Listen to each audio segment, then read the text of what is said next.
Some stories entertain you, others stay with you. If you believe stories have the power to change how we see the world, subscribe and join this community. And don't forget to share this with someone who needs to hear it. Emily Carter's signature was still wet on the contract when the armed men came for her. 3 days. That's all it took for her father to sell her freedom, her future, and her body to settle a debt she never knew existed. Now she stands inside a fortress disguised as a mansion, wearing a wedding dress she didn't choose, about to marry a man whose name alone makes billionaires nervous. Lucas Hale, crime lord, ghost, killer. The marriage certificate is already prepared. Her father's empire is saved, and Emily's life as she knew it is over. If you want to see how Emily survives in a world built on blood and power, stay with me until the end. Hit that like button and drop a comment with your city so I can see how far this story reaches across the world. The Mercedes sedan moved through Manhattan like a black shark cutting through dark water.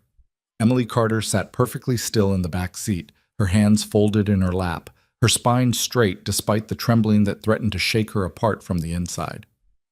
The two men flanking her hadn't spoken since they'd collected her from her father's penthouse. They didn't need to. The guns beneath their perfectly tailored suits said everything that mattered. She had signed the papers 3 hours ago.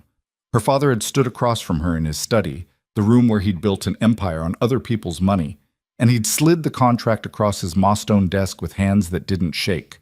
Not even a little. Harold Carter, the man who'd taught her to read financial statements before she could ride a bike, who'd sent her to Wharton at 16, who'd told her she was the smartest investment he'd ever made. That man had looked at her with eyes as cold as January steel and said 6 words that rewrote her entire existence.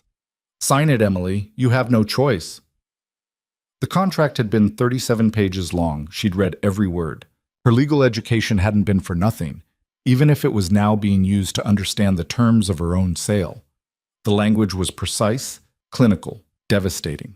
In exchange for the immediate forgiveness of $400 million in debt, plus accrued interest and penalties, Harold Carter agreed to transfer all rights, ownership, and authority over his daughter Emily Catherine Carter to Lucas Hale, to be held in perpetuity through the bonds of legal marriage under the laws of New York State. Transfer of ownership. Like she was real estate. Like she was stock being traded to cover a margin call. She'd looked up from the contract, her hands numb, her throat closed.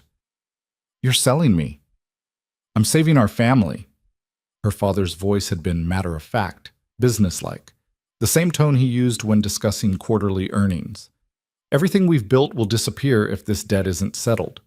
Your mother's foundation, your brother's education, the company that employs 4,000 people, all of it gone. You're 24 years old, Emily. You have your whole life ahead of you. This is simply a restructuring of your future." A restructuring. She'd tasted bile. "I'm being forced into marriage with a criminal to pay your gambling debts." Something had flickered in Harold's eyes then. Not guilt, not shame, just irritation that she was making this difficult. "Lucas Hale is many things, but he's not a gambler. I am. And I lost. Badly. To people who don't accept bankruptcy filings or payment plans. They wanted blood, Emily. Your blood, specifically. Or mine.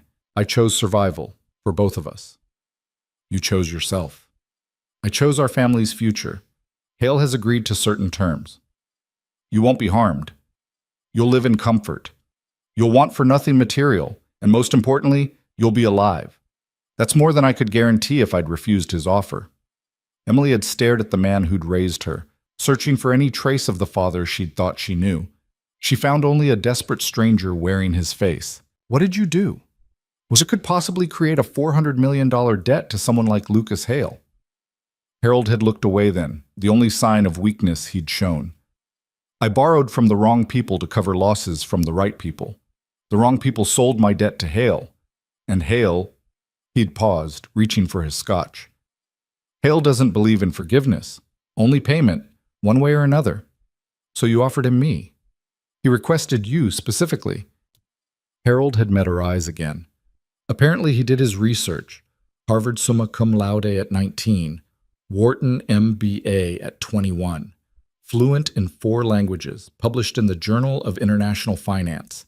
He said he admired your thesis on risk mitigation in volatile markets, said someone that intelligent was worth more than money. The compliment had felt like acid on her skin. She was being purchased for her brain the same way other women were purchased for their bodies. Different transaction, same degradation. And if I refused to sign? Her father had finished his scotch in one swallow. Then Lucas Hale will come for me in ways that make death look merciful. And when he's done with me, he'll come for you anyway. At least this way you have legal protections, a contract, terms, structure. You're not his prisoner, Emily. You're his wife. Those aren't different things. They're in his world. And that world is your future now. So sign the contract, be smart like I raised you to be, and survive. That's what Carters do. We survive. She'd picked up the pen with fingers that felt disconnected from her body. 24 years of education, achievement, and careful planning, all of it erased by the stroke of a pen across 37 pages she had no power to refuse. Emily Catherine Carter. She'd signed her name in clear, steady letters that belonged to someone braver than she felt. The sedan turned off Fifth Avenue onto a private road Emily didn't recognize. They'd left the familiar grid of Manhattan behind, heading toward something that looked like it belonged in the countryside, not the city. Tall walls appeared on both sides of the car, smooth stone crowned with sophisticated security systems that didn't bother to hide themselves.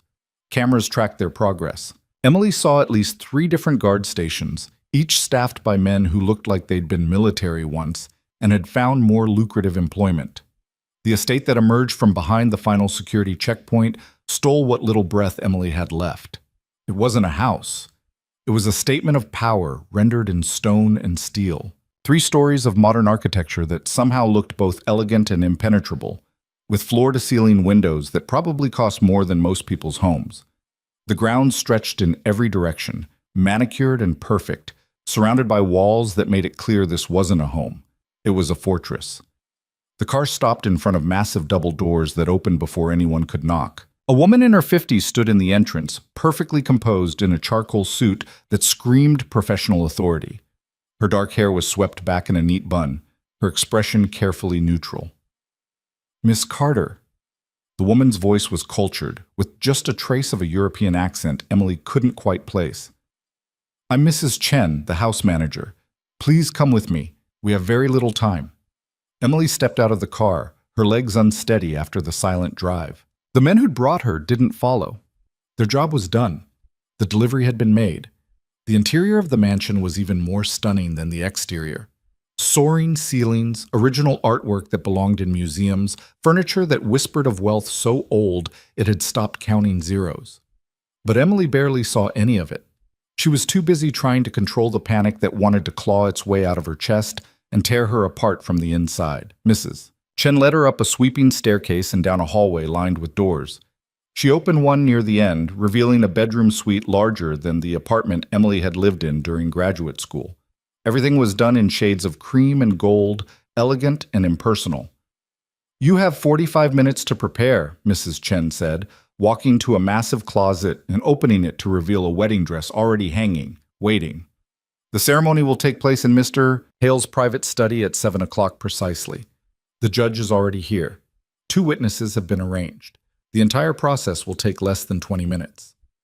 Emily stared at the dress. It was beautiful, ivory silk with delicate lace details, clearly custom-made, clearly expensive. Someone had known her exact measurements. The thought made her skin crawl. "What if I refuse?" The words came out hoarse, desperate. Mrs. Chen's expression softened just slightly. "Then you'll make this harder on yourself than it needs to be, Miss Carter. Mr. Hale is not a man who tolerates disruption to his schedule. The marriage will happen tonight, whether you participate willingly or not. I suggest you choose dignity." "Dignity," Emily laughed, the sound hollow and sharp. "I'm being forced to marry a stranger to settle a debt. Where's the dignity in that?" "The dignity is in how you carry yourself through it." Mrs. Chen moved to the vanity where cosmetics had been carefully arranged. "I've worked for Mr. Hale for 8 years, Miss Carter. I've seen him make decisions that would horrify most people, but I've never seen him be unnecessarily cruel. Whatever you think is about to happen to you, I suspect the reality will be different than you imagine." "Is that supposed to comfort me?" "It's supposed to help you survive the next hour. After that, you'll have to find your own comfort." Mrs. Chen checked her watch. 42 minutes now. The stylist will be here in 5. I suggest you use the bathroom if you need to. Once we start preparing you, we won't have time for breaks. She left, closing the door with a soft click that somehow sounded like a cell door locking. Emily stood alone in the beautiful prison of a bedroom, staring at the wedding dress that represented the death of every future she'd planned for herself. She'd had options once. Job offers from 3 different consulting firms. Interest from venture capital funds. A fellowship offer to study international markets in Singapore. She'd been building something, becoming someone. Now she was becoming Mrs. Lucas Hale. She didn't cry. There wasn't time for tears, and somewhere deep inside, beneath the terror and rage, a harder part of Emily was already calculating, already planning, already doing what her father had taught her to do, even if he'd perverted the lesson into this nightmare. She was going to survive this, and if she had to marry a monster to do it, she'd learn everything about monsters, their weaknesses, their patterns, their blind spots. If Lucas Hale thought he was acquiring an asset, he was right. But assets could appreciate in unexpected ways. Assets could become liabilities if not properly managed. Emily walked to the closet and ran her fingers over the silk wedding dress. It felt like surrender. It felt like armor. Maybe it was both. The stylist arrived exactly on time, a tiny woman with quick hands and kind eyes who didn't ask questions or make small talk. She just worked with efficient precision, transforming Emily from a terrified woman in jeans and a sweater into something that looked bridal. The dress fit perfectly, of course. The shoes matched exactly. Someone had planned every detail. Makeup came next. Hair swept up in an elegant twist that showed off Emily's neck and shoulders. Diamond earrings that probably cost more than a car appeared from somewhere, already appraised and approved. Emily sat through it all like a doll being prepared for display, her mind cataloging every detail while her heart hammered against her ribs. At 6:55, Mrs. Chen returned. She studied Emily with an appraising eye, made one small adjustment to the dress, and nodded with satisfaction. It's time. The walk down the hallway felt like a march to execution. Emily's heels clicked against marble floors, each step echoing in the vast silence of the mansion. She passed more artwork, more expensive furniture, more evidence of wealth so extreme it had stopped feeling real. They stopped in front of a heavy wooden door. Mrs. Chen knocked twice, then opened it without waiting for a response. The study was all dark wood and leather, floor-to-ceiling bookshelves filled with volumes that looked read rather than decorative. A massive desk dominated one end of the room, and standing near the window, backlit by the fading evening light, was the man who now owned her future. Lucas Hale turned as she entered, and Emily's first coherent thought was that he didn't look like a monster. He was younger than she'd expected, mid-30s maybe, with dark hair and features that were sharp and intelligent rather than brutish. He wore a perfectly tailored suit that spoke of Milan or London, custom-made for his tall, athletic frame. But it was his eyes that caught her attention. Gray, calm, and completely unreadable. Eyes that had seen things Emily couldn't imagine and had been fundamentally changed by them. He studied her with the same careful attention she was giving him, and Emily had the disturbing sense that he was seeing past the wedding dress and styled hair to something underneath, something true that she couldn't hide. Miss Carter. His voice was cultured, educated, with just a hint of something harder underneath. Not quite a threat, but not quite safe either. Thank you for being punctual. I appreciate efficiency. Emily didn't trust herself to speak. She just stood there, her hands clasped in front of her, trying not to shake. Lucas gestured to an older man in judicial robes standing near the desk. This is Judge Morrison. He'll be officiating. The process will be brief and legally binding. I've prepared all the necessary documentation. He paused, something flickering in those gray eyes. Your father's debt has been forgiven as of 6 o'clock this evening. The transfer of funds has been confirmed. So, regardless of what happens in the next 15 minutes, you're no longer leverage. Just so you know. Emily's head snapped up. What? Your father's debt is paid. You're not collateral anymore. You're here because a contract was signed, and I expect contracts to be honored. But if you want to walk out that door right now, you can. I won't stop you. It was a lie. It had to be. Some kind of test or manipulation. Emily's legal mind spun through the possibilities, trying to find the trap hidden in the offer. If I leave, what happens? Lucas's expression didn't change. You go home, Resume your life. Your father keeps his business. You keep your freedom. The contract becomes void. Why would you do that? You paid $400 million for... She couldn't say it, couldn't put words to what she'd been reduced to. I paid $400 million to settle a debt that was creating complications in my business operations, Lucas said calmly.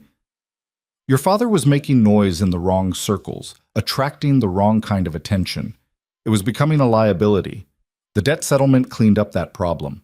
Marrying you was an additional term that made the deal more interesting to me. But I don't believe in coercion, Miss Carter. So I'm giving you a choice your father didn't. Stay and honor the contract, or leave and pretend this night never happened. Emily stared at him, trying to understand what game he was playing. Men like Lucas Hale didn't spend $400 million and then let their investment walk away. There had to be an angle she wasn't seeing. If I stay, what exactly am I agreeing to? A marriage, legal and binding. You'll live here, in this house, under my protection. You'll have considerable freedom within certain boundaries. You'll want for nothing material. And you'll be my wife in every way that matters legally and socially. But not physically? Emily hated how small her voice sounded. For the first time, something that might have been amusement touched Lucas's face. I'm not interested in forcing intimacy on an unwilling partner, if that's what you're asking. When and if anything physical happens between us, it will be because we both want it, not because a contract says I own you. You do own me. According to the contract, contracts are tools, Miss Carter, useful for establishing frameworks and managing expectations. But they don't determine reality. Only leverage determines reality. And right now, you have more leverage than you think. Lucas moved away from the window, his movements precise and controlled. You're highly educated, strategically minded, and capable of thinking several moves ahead. Those are valuable traits in my world. Traits that could be useful to me in ways your father never considered when he offered you as payment. Emily's mind raced. You want me to work for you. I want you to be my partner, my wife, someone I can trust in a world where trust is the rarest currency. Lucas stopped a few feet away from her, close enough that she could see the silver thread starting at his temples, the tiny scar above his left eyebrow. But that only works if you choose it. If you stay because you see the opportunity in this situation, not just the trap. So I'm asking you, Emily Carter, do you want to leave? Or do you want to see what happens if you stay? It was insane. All of it. The offer, the choice, the calm way he was discussing marriage like it was a business merger. But beneath the insanity, Emily's strategic mind recognized something her father had trained her to spot: opportunity. If she left, she'd be free. But she'd also be marked as the woman who'd almost married Lucas Hale. That kind of association didn't wash off easily. People would ask questions, make assumptions. Her carefully planned future would be complicated by shadows she couldn't control. But if she stayed, she'd be inside one of the most powerful criminal organizations in the country. She'd see how it worked, learn its structure, understand its weaknesses, and maybe, eventually, she'd find a way to use that knowledge to build her own power instead of being destroyed by someone else's. It was a terrible risk, but Emily had been raised by a man who'd bet everything on bad odds. She'd learned from his mistakes. If you were going to gamble, you needed to understand the game completely before you put your chips on the table. And Lucas Hale had just showed her his hand. He was lonely. Powerful men didn't offer choices to commodities. They didn't explain themselves or try to make their acquisitions comfortable. The fact that he was doing both meant he wanted something from her that he couldn't simply take, something that required her willing participation. That was leverage. Emily took a deep breath, feeling something shift inside her. Fear was still there, coiled tight in her chest. But it was joined now by something else, something sharper and more dangerous. Curiosity. I'll stay, she said, her voice steady. But I want to add a term to the contract. Lucas's eyebrow rose slightly. You're negotiating? You said contracts are tools. I'm using the tool. Emily met his gray eyes without flinching. If I'm going to be your wife, I want unrestricted access to education. Books, courses, tutors, anything I want to learn, I get to learn. No questions asked, no subjects forbidden. You want to educate yourself about my world. I want to educate myself about everything, including your world, If I'm going to survive here, I need to understand it completely. That's my price for staying. Lucas studied her for a long moment, and Emily had the sense she was being weighed on scales she couldn't see. Finally, he nodded. Agreed. You'll have full access to anything you want to learn, including things that might give you leverage against me. You're not worried I'll use that leverage? I'm counting on it, Miss Carter. A wife who can't challenge me is just another employee. I have plenty of those already. Lucas gestured toward Judge Morrison. Shall we proceed? The ceremony was exactly as brief as promised. Legal words that sounded like they belonged in a boardroom rather than a wedding. No vows about love or devotion, just contractual language about legal unions and binding agreements. Emily spoke her part in a clear voice that didn't shake, watching Lucas's face as he repeated the same words with the calm precision of someone signing a business deal. When the judge pronounced them married, Lucas extended his hand. Emily took it, feeling the strength in his fingers as he helped her slide a platinum wedding band onto her finger. It was simple, elegant, and fit perfectly. Of course it did. Everything had been planned down to the smallest detail. Lucas's own ring was identical, platinum, unadorned, expensive in its simplicity. Emily slid it onto his finger and felt the weight of what she'd just done settle around her like chains made of silk. The witnesses signed, the judge notarized. And just like that, Emily Carter became Emily Hale. Mrs. Chen appeared with champagne, as if this were a real celebration rather than a transaction made legal. Lucas accepted a glass but didn't drink immediately. He waited until Emily had taken hers, watching her with those unreadable gray eyes. To new partnerships, he said, raising his glass. Emily touched her glass to his, the crystal ringing softly in the quiet study. To understanding the terms. Lucas smiled then, really smiled, and for just a second Emily saw something dangerous and alive behind his careful control. I think you and I are going to get along very well, Mrs. Hale. They drank, and Emily tasted expensive champagne that probably cost more per bottle than she used to spend on groceries in a month. The judge and witnesses left. Mrs. Chen disappeared, and suddenly Emily was alone with her husband in the study that smelled of leather and old books and power that didn't need to announce itself. I'll show you the rest of the house, Lucas said, setting down his glass. And we should discuss the practical arrangements of our living situation. Practical arrangements. Emily almost laughed. Is that what we're calling this? I'm calling it what it is. A marriage that started as a business arrangement but could become something more interesting if we're both willing to be honest about what we want. Lucas moved toward the door, expecting her to follow. I don't lie, Emily. About anything. It's inefficient and creates unnecessary complications. So I'm going to tell you exactly how this will work, and you're going to decide how you want to navigate it. Emily followed him out of the study, her wedding dress whispering against the marble floors. Lucas led her through hallways that seemed to go on forever, pointing out rooms with the efficiency of someone giving a corporate tour. Library on the left, fully stocked, add anything you want, gym down that hallway, pool through those doors. Main kitchen is on the ground floor, but there's a smaller one on the second floor if you prefer privacy. Mrs. Chen manages the household staff. There are 12 full-time employees who live on the property. You'll meet them as needed. 12 people work here? Emily tried to imagine needing 12 people to run a household. Security, maintenance, housekeeping, cooking. It takes significant resources to maintain privacy and safety at this level. Lucas stopped at another door, opening it to reveal a sitting room decorated in warm blues and grays. This is the family wing. My bedroom is at the end of the hall. Yours is here. He opened another door, and Emily stepped into a room that took her breath away. It was twice the size of the bedroom where she'd prepared for the wedding, with floor-to-ceiling windows overlooking the grounds, a sitting area with comfortable furniture, and a bed that looked like it belonged in a luxury hotel. Everything was done in soft neutrals, with touches of deep green.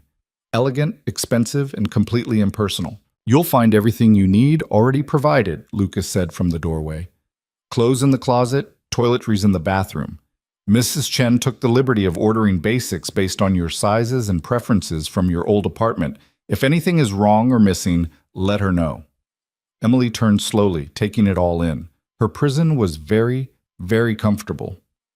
And where do you sleep? 4 doors down, far enough for privacy? close enough to reach quickly if needed. Lucas leaned against the door frame, watching her explore. I don't expect you to share my bed, Emily. Not until and unless you want to. Your room is yours. Lock the door if it makes you feel safer. I won't intrude uninvited. Why not? The question came out before Emily could stop it. You married me. You could, I could do a lot of things, Lucas interrupted, his voice going harder. I could treat you like property, since that's technically what the contract says you are. I could demand obedience, punish resistance, make your life here a nightmare. But I'm not interested in breaking you, Emily. I'm interested in seeing what you become when you're not afraid. Emily stared at him, trying to reconcile the crime lord her father had described with the man offering her locked doors and freedom to learn. I don't understand you. You will, given time and observation. Lucas checked his watch, an understated piece that probably cost 6 figures. It's late. I have calls to make. You should rest. Tomorrow we'll discuss your role here in more detail. My role is what? Your wife? Your asset? Your student? Yes. Lucas smiled slightly. Get some sleep, Emily. Life here starts early. He left, closing the door quietly behind him. Emily stood alone in her beautiful cage, still wearing the wedding dress, still trying to process everything that had happened in the last 8 hours. She'd been sold by her father. She'd married a stranger. She'd negotiated terms with a crime lord. And somehow, impossibly, she'd survived. Emily walked to the windows and looked out at the grounds lit by subtle landscape lighting. Somewhere beyond those walls was the life she used to have, the plans she'd made, the future she'd been building toward. All of it was gone now. But standing there in the darkness of her new room, wearing a wedding dress that felt like both surrender and armor, Emily made herself a promise that no contract could touch. She would survive this. She would learn everything. She would find the angles and leverage points and weaknesses in Lucas Hale's empire. And when the time came, when she understood enough to move with precision instead of desperation, she would decide for herself what kind of life Emily Hale was going to live. The girl her father sold was gone. Someone new was being born in this fortress of wealth and secrets. Someone who understood that in Lucas Hale's world, power wasn't given. It was taken. And Emily was done waiting for permission to exist. She was going to learn the game, master the rules, and then she was going to rewrite them entirely. Emily woke to sunlight streaming through windows she didn't recognize, in a bed that felt like sleeping on a cloud, wearing silk pajamas she had no memory of putting on. For 3 perfect seconds, she thought the previous day had been a nightmare. Then she saw the platinum wedding band on her finger, and reality crashed back with the weight of a collapsing building. She was married to Lucas Hale. She lived in his fortress now, and somewhere in this massive house, her husband, the word felt foreign and sharp in her mind, was already awake, already working, already controlling an empire she was now legally part of. Emily sat up slowly, her body stiff from tension she'd carried through the night. She'd changed out of the wedding dress at some point, though she barely remembered doing it. The dress now hung in the closet like a ghost, beautiful and haunting. The clock on the nightstand read 6:45. Early, but not unreasonably so. Through the windows, the grounds looked peaceful in the morning light, giving no hint of the walls and security systems that made this place a prison disguised as paradise. A soft knock on the door made her freeze. Mrs. Hale? Mrs. Chen's voice, professional and measured. May I come in? Mrs. Hale. The name sounded like it belonged to someone else entirely. Yes, Emily called out, pulling the covers higher even though the pajamas were perfectly modest. Mrs. Chen entered carrying a tray that smelled like fresh coffee and something baked. She set it on the small table near the windows with practiced efficiency. Good morning. Mr. Hale thought you might prefer breakfast in your room this first morning. He's in meetings until 10, but he'd like to see you in the library at 10:30 if you're available. And if I'm not available? Emily asked, testing the boundaries. Mrs. Chen's expression didn't change. Then he'll reschedule. You're not a prisoner, Mrs. Hale. You're the lady of this house. That comes with certain expectations, but also considerable freedom. She moved to the closet, opening it to reveal clothes that definitely hadn't been there last night. I've arranged for a basic wardrobe. Everything should fit, but if you need adjustments or prefer different styles, just let me know. Emily stared at the closet now filled with expensive casual wear, business attire, and evening wear. Hundreds of thousands of dollars worth of clothing, all perfectly organized by type and color. This was done overnight? Mr. Hale is very efficient when he wants something accomplished. Mrs. Chen pulled out a pair of dark jeans and a cashmere sweater in deep blue. These might be comfortable for today. The house can be drafty in the mornings. Mrs. Chen, Emily said carefully, how long have you worked for Lucas? 8 years, 3 months? The answer was immediate and precise. And in that time, has he ever done this before? Married someone as part of a business arrangement? Mrs. Chen paused, holding the sweater, her face thoughtful. Mr. Hale has made many business arrangements. You're the first one he's married. She laid the clothes on the bed. If you're asking whether you should be afraid of him, I can't answer that. I can only tell you what I've observed. Mr. Hale values loyalty, intelligence, and honesty above all else. He doesn't tolerate deception, but he rewards competence generously. He can be ruthless when necessary, but I've never seen him be cruel without cause. That's not exactly reassuring. It's not meant to be reassuring, Mrs. Hale. It's meant to be accurate. Mrs. Chen moved toward the door. 10:30 in the library. The house staff will be happy to show you the way if you need directions. And Mrs. Hale, eat something. You'll need your strength for whatever comes next. She left, and Emily was alone again with her thoughts and a breakfast tray that included fresh croissants, perfectly ripe fruit, and coffee that smelled like it cost more per pound than most people's rent. She ate because Mrs. Chen was right. She needed strength. The food was exceptional, prepared by someone who clearly took their craft seriously. As she ate, Emily's mind worked through the situation with the same analytical precision she'd used to dissect case studies at Wharton. Lucas Hale had given her choices when he didn't have to. He'd offered freedom within boundaries, education without restriction, and privacy when he could have demanded intimacy. Those weren't the actions of a simple monster. They were the actions of someone playing a longer game, building toward an outcome Emily couldn't see yet, which meant she needed information. At 10:15, dressed in the clothes Mrs. Chen had selected, Emily left her room and began exploring. The house was even larger than she'd realized last night. Hallways branched into other hallways. Rooms opened onto more rooms. Everything was expensively furnished but not ostentatious. Wealthy without being gaudy. Power that didn't need to advertise itself. She passed a few staff members, a housekeeper who nodded politely, a man in a suit who looked more like security than domestic help. A young woman carrying fresh linens. None of them seemed surprised to see her. They all greeted her as Mrs. Hale with a deference that made Emily's skin crawl. The library wasn't hard to find. It occupied an entire wing of the house, 2 stories of floor-to-ceiling shelves accessible by a wrought iron spiral staircase that looked like it belonged in a European castle. Sunlight poured through tall windows, illuminating thousands of books organized with obvious care. Emily saw legal texts next to philosophy, economics beside history, fiction integrated with technical manuals. This wasn't a showpiece library. This was a working collection built by someone who actually read. Lucas sat at a large desk near the windows, his attention focused on 3 different computer screens showing what looked like financial data and security feeds. He'd traded last night's formal suit for dark slacks and a crisp white shirt with the sleeves rolled up, looking more like a tech CEO than a crime lord. He glanced up as Emily entered, and something flickered in those gray eyes. Assessment, maybe, or approval. "You're early," he said, saving whatever he'd been working on. "I appreciate punctuality." Mrs. Chen said 10:30. It's 10:28. Emily stayed near the door, not sure whether she was supposed to sit or stand or leave entirely. "Technically, you're still 2 minutes early."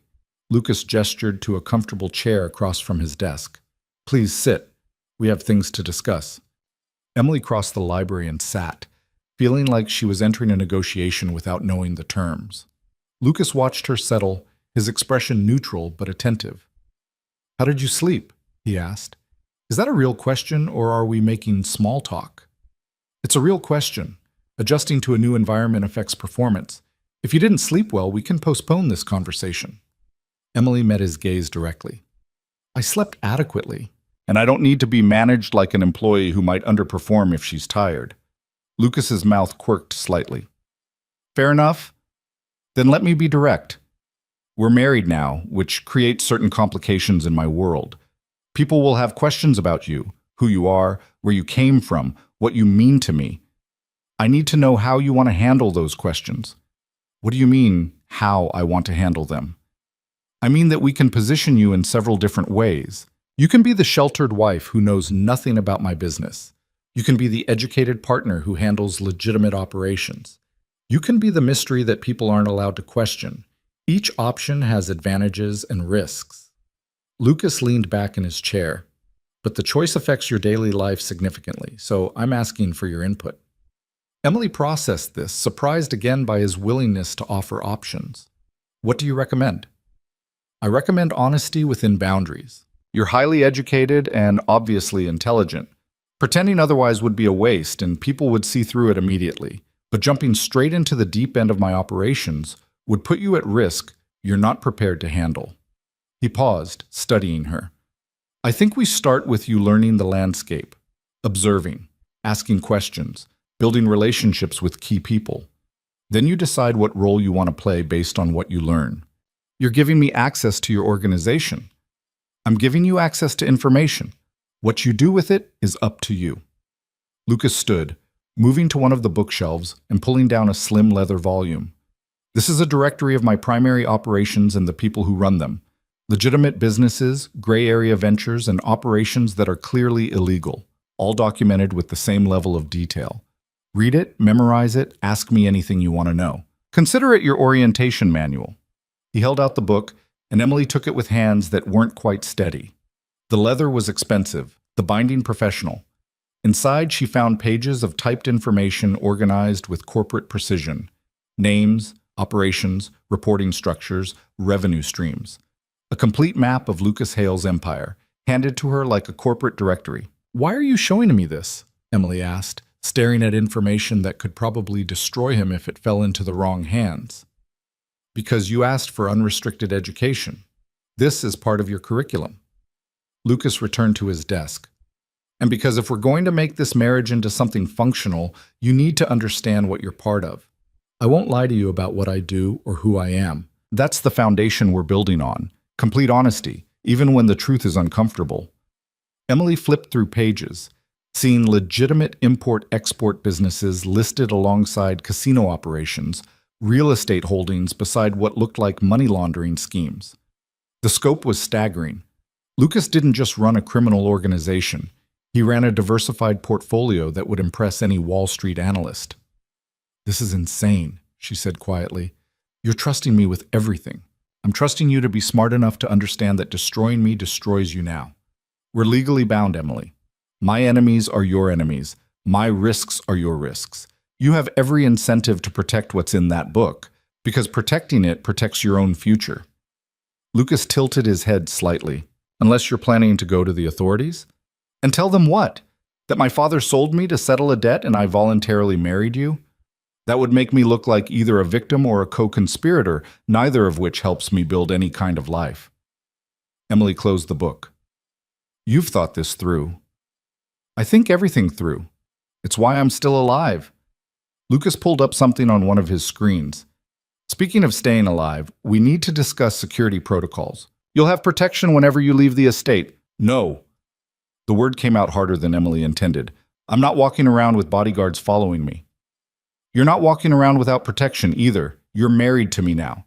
That makes you a target for anyone who wants leverage or revenge. Security isn't optional.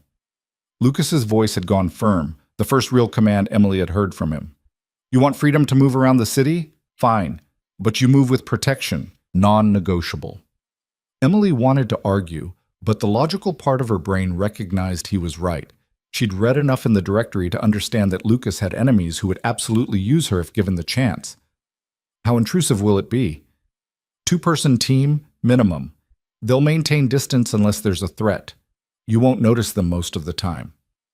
Lucas pulled up what looked like personnel files. You can interview the options and choose who you're most comfortable with. I have people with different skill sets and backgrounds. Some are more subtle than others. You're letting me choose my own guards. You're letting me protect you from people who would hurt you to hurt me. We're both compromising. Lucas met her eyes. That's how this works, Emily. Neither of us gets everything we want, but we both get enough to make this functional. They spent the next hour going through security protocols, daily schedules, and practical logistics. Lucas was thorough without being condescending, explaining things clearly and answering her questions without making her feel stupid for asking. Emily found herself gradually relaxing, slipping into a rhythm that felt almost like the business meetings she used to attend. Strategic discussion between equals, even if those equals had vastly different levels of power. "There's one more thing," Lucas said as they wrapped up. "I'm having dinner tonight with some business partners who are expecting to meet my new wife. You're not required to attend, but it would be useful if you did. Nothing dangerous, just people who need to see that you exist and that you're being treated well. You want me to be evidence that you're not a complete monster. I want you to be yourself and let people draw their own conclusions." Lucas stood, straightening his shirt cuffs. "But yes, essentially.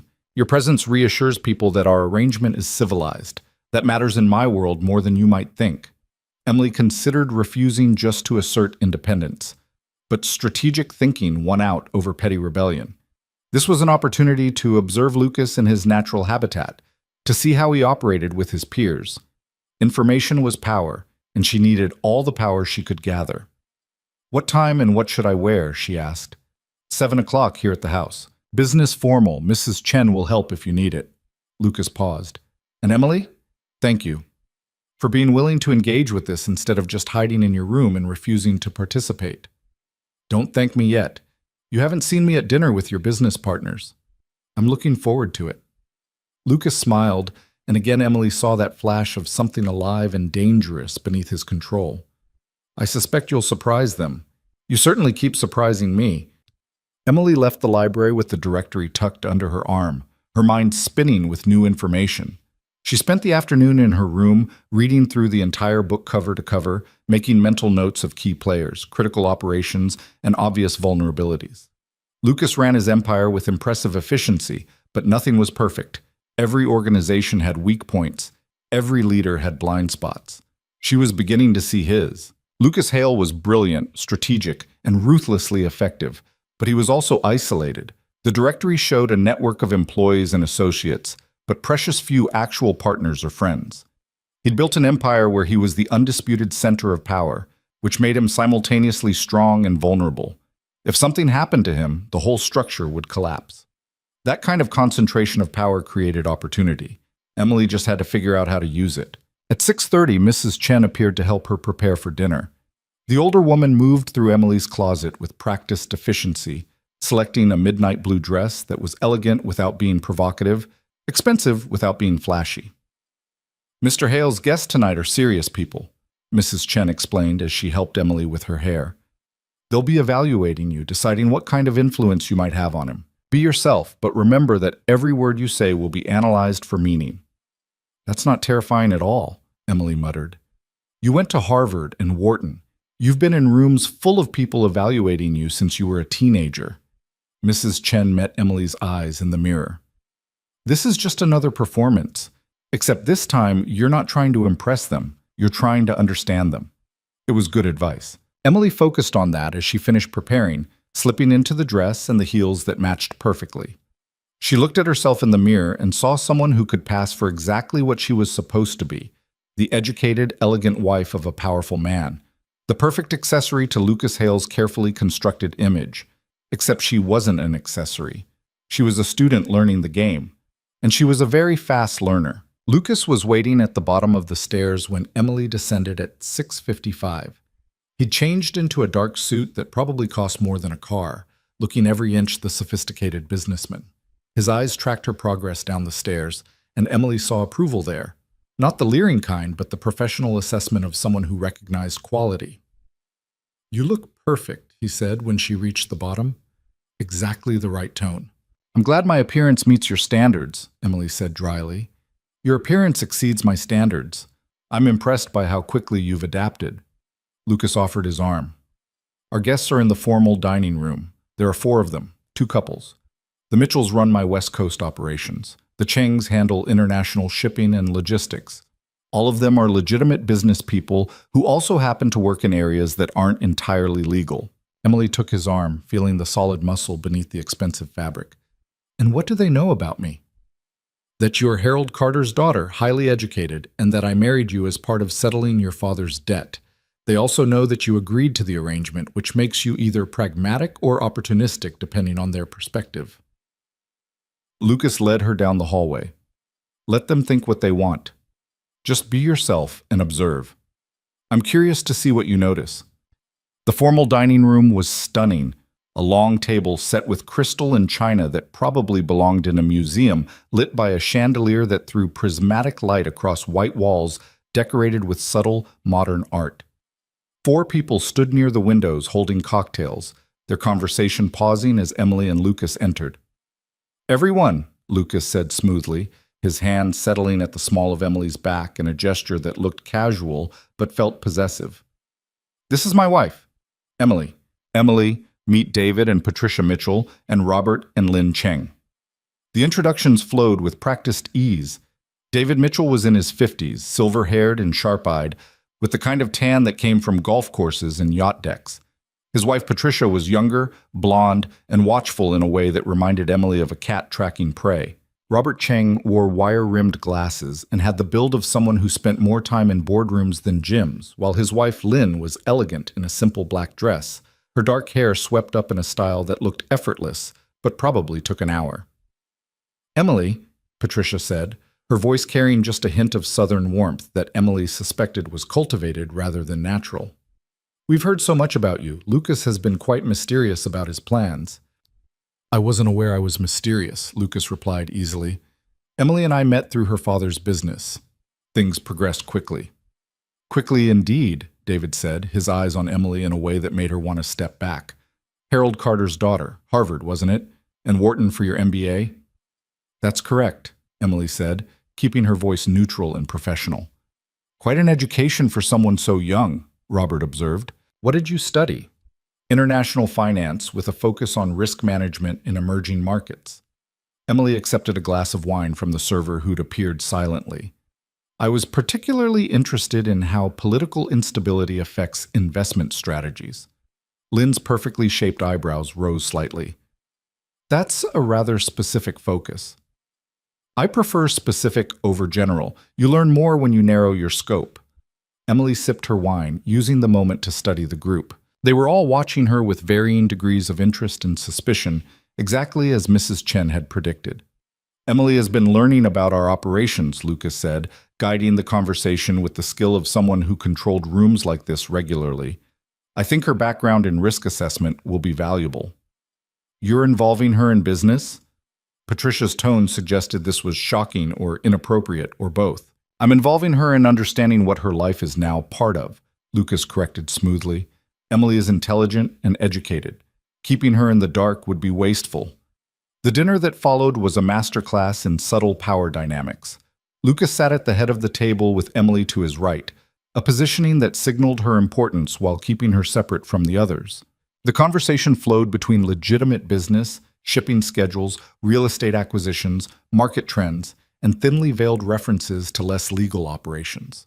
Money laundering disguised as investment strategies. Product movement discussed in terms of logistics efficiency.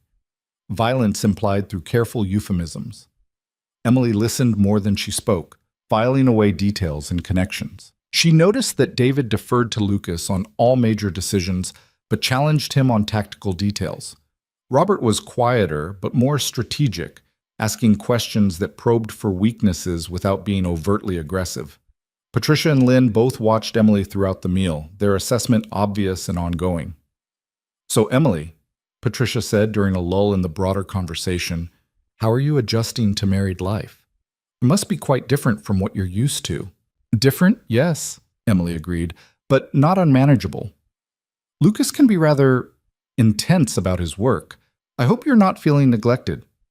Patricia's smile was sympathetic in a way that felt false. I'm not someone who needs constant attention, Emily replied. I have my own interests to pursue. Of course. Though I imagine it's difficult to pursue much of anything from inside these walls. Patricia gestured vaguely at the house around them. Security concerns and all that. It was a trap, and not even a subtle one. If Emily complained about being confined, she'd seem ungrateful or weak. If she pretended everything was perfect, she'd seem naive or brainwashed. Either way, Patricia won the exchange. But Emily had survived 4 years at Harvard and 2 years at Wharton dealing with people who played these games. She knew how to navigate minefields disguised as conversation. Actually, I'm finding that constraints often breed creativity, she said easily. When you can't expand outward, you expand inward. I've been learning quite a bit about industries and markets I never had time to explore before. It's been educational. Lucas's hand found hers under the table, his fingers interlacing with hers in a gesture that looked affectionate but felt like approval. Emily squeezed back, playing her part. The rest of dinner passed in similar fashion, conversation that sounded harmless on the surface but carried deeper currents of evaluation and power. By the time dessert arrived, Emily had a much clearer picture of Lucas's world. These weren't just business associates. They were pieces on a chessboard, each with their own ambitions and leverage, all held in check by Lucas's careful balance of rewards and threats.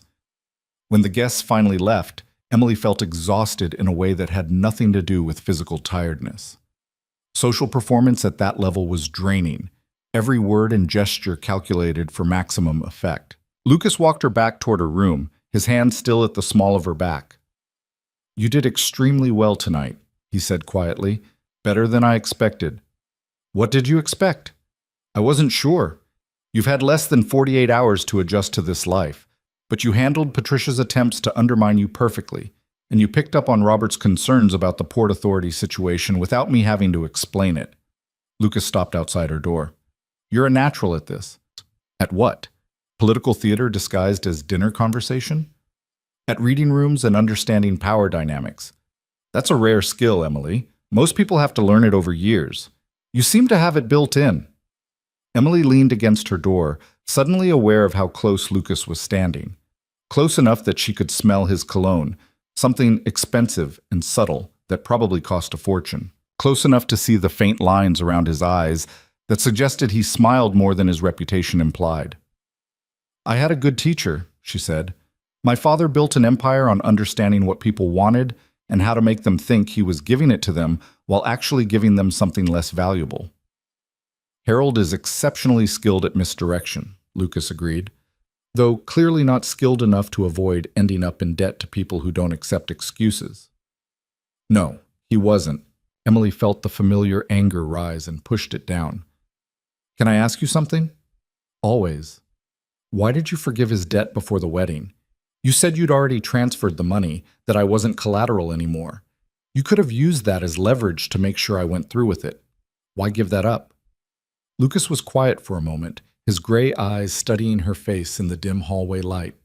"Because I wanted you to choose this. Even if the choice was between bad options, I wanted it to be your decision. Coercion creates resentment, and resentment creates problems I don't need." He paused. "And because I meant what I said about honesty being the foundation, I can't ask you to be honest with me if I'm manipulating you from the start." That's surprisingly principled for someone who runs a criminal empire. "I prefer to think of it as strategic. Principles and strategy aren't mutually exclusive if you choose the right principles." Lucas stepped back, giving her space. "Get some rest. Tomorrow we'll start your real education.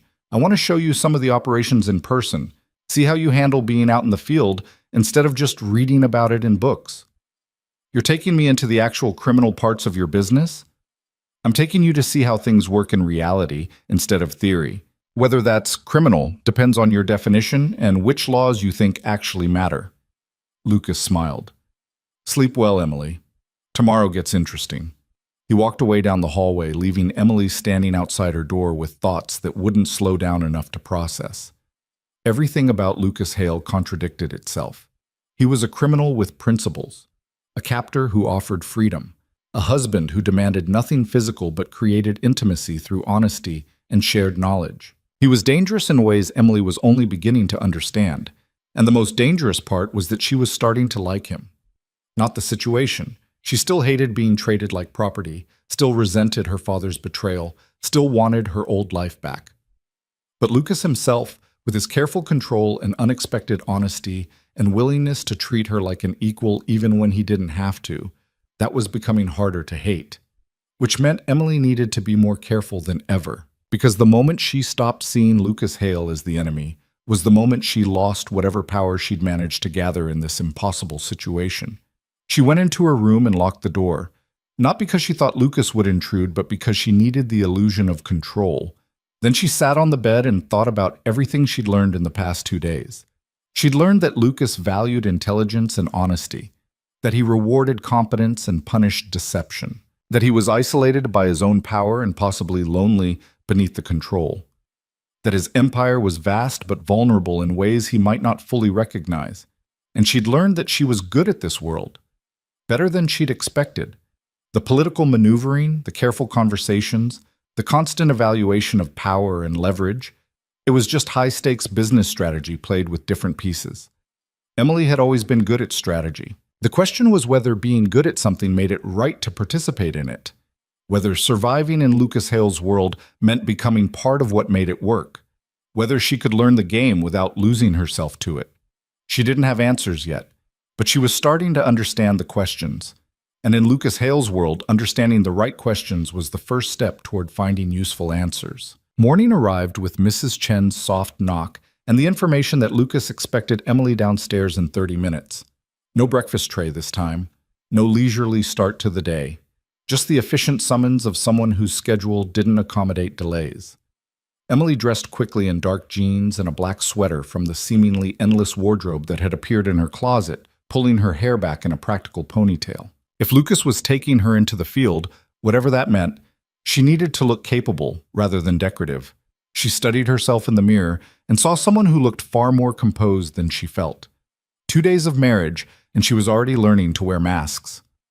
Lucas waited in the garage, leaning against a sleek black SUV with windows tinted dark enough to be illegal. He'd traded his usual suits for dark tactical clothing that made him look more like private security than a businessman. The transformation was subtle but complete. This was Lucas Hale stripped of corporate polish, revealing something harder underneath. "We're going to the port," he said without preamble as Emily approached.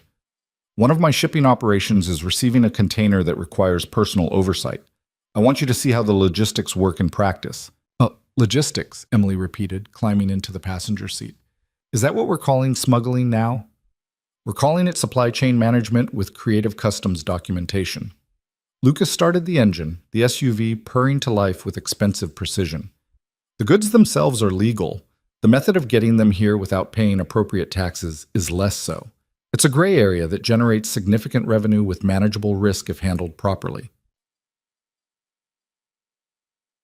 2 other vehicles fell into formation as they pulled out of the estate, security following at a discreet distance, exactly as Lucas had promised. Emily watched the gates slide open, feeling a strange mixture of anticipation and dread. She was leaving the fortress for the first time since arriving, but she was leaving it to witness crimes she'd spent her entire education learning were wrong. The drive into the industrial ports took 40 minutes through morning traffic. Lucas spent the time explaining the operation with the same clinical precision he might use to describe any business venture. The container held luxury electronics manufactured in South Korea, purchased through legitimate channels, but routed through shell companies to avoid import duties. The savings were substantial, the risk relatively low if the paperwork was managed correctly. "Robert Cheng handles most of this," Lucas said as they navigated through increasingly industrial neighborhoods. "You met him last night. His family has been in the shipping business for 3 generations, legitimate and otherwise. He knows every customs official worth knowing and exactly how much each one costs to look the other way. You're bribing government officials. I'm paying for inefficiency in an overcomplicated system to be temporarily overlooked. If the government wants to collect full duties on every container entering this country, they should hire enough inspectors to actually inspect them all instead of creating bottlenecks that force people to find alternative solutions." Lucas glanced at her. "Does that rationalization make you feel better or worse about what we're doing?"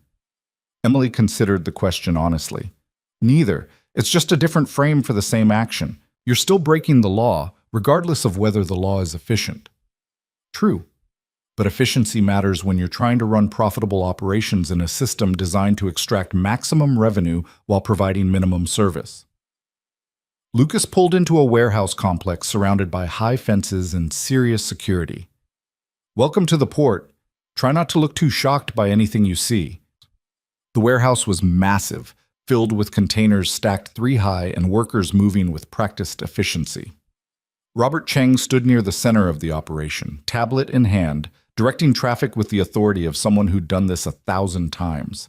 He looked up as Lucas and Emily approached, his expression neutral behind wire-rimmed glasses. "Mr. Hale. Mrs. Hale." Robert nodded to each of them. "Container 7743 is being unloaded now. Manifest matches our expectations. No complications with customs." "Excellent. Show Emily the process." Lucas gestured for her to follow Robert, then turned to speak with one of the security personnel, leaving Emily alone with the man who ran this operation. Robert studied her for a moment before speaking. "Your husband is testing you." "I'm aware," Emily said. "Good. That means you're paying attention." Robert led her toward a container being carefully unloaded by workers wearing company uniforms. This operation generates approximately $40 million annually in revenue with overhead costs of around $8 million. The profit margin would be half that if we paid legitimate import duties. So the question becomes, is it worth the legal risk to protect that margin? "You're asking me to do cost-benefit analysis on criminal activity?" "I'm asking you to understand why we do what we do. Lucas brought you here for a reason, Mrs. Hale. He wants you to see that this isn't mindless criminality. It's calculated business decisions made by educated people who understand both risk and reward." Robert pulled up data on his tablet, showing her shipping manifests and financial projections. "Every container that comes through here has been analyzed 6 different ways. We know the profit margin, the risk percentage, the exposure if we're caught, and the cost of potential legal defense. Nothing is random." Emily looked at the numbers, her MBA brain automatically processing the data. The operation was impressively efficient, generating returns that would make most legitimate businesses jealous. "And if you get caught?" "We have lawyers on retainer, relationships with prosecutors who understand that customs enforcement is more about revenue generation than actual law enforcement, and enough legitimate business mixed in that we can claim mistakes rather than deliberate fraud." Robert smiled thinly. "Plus, we employ 400 people across our various shipping operations. That's 400 families who depend on us. Prosecutors think twice before destroying businesses that employ voters." It was cynical and practical and completely logical. Emily hated how much sense it made. They spent an hour at the port, Robert walking her through every step of the operation. How containers were selected for special handling, how paperwork was managed to create plausible deniability, how workers were compartmentalized so that no single person knew enough to be truly dangerous if they talked. It was sophisticated and well organized, run with the same attention to detail Emily had seen in Fortune 500 companies. Lucas reappeared as they finished the tour, his expression unreadable. "Learn anything useful?" "I learned that crime looks a lot like regular business if you organize it properly," Emily said. "That's because it is regular business. Just in markets where the government has decided to create artificial scarcity through regulation."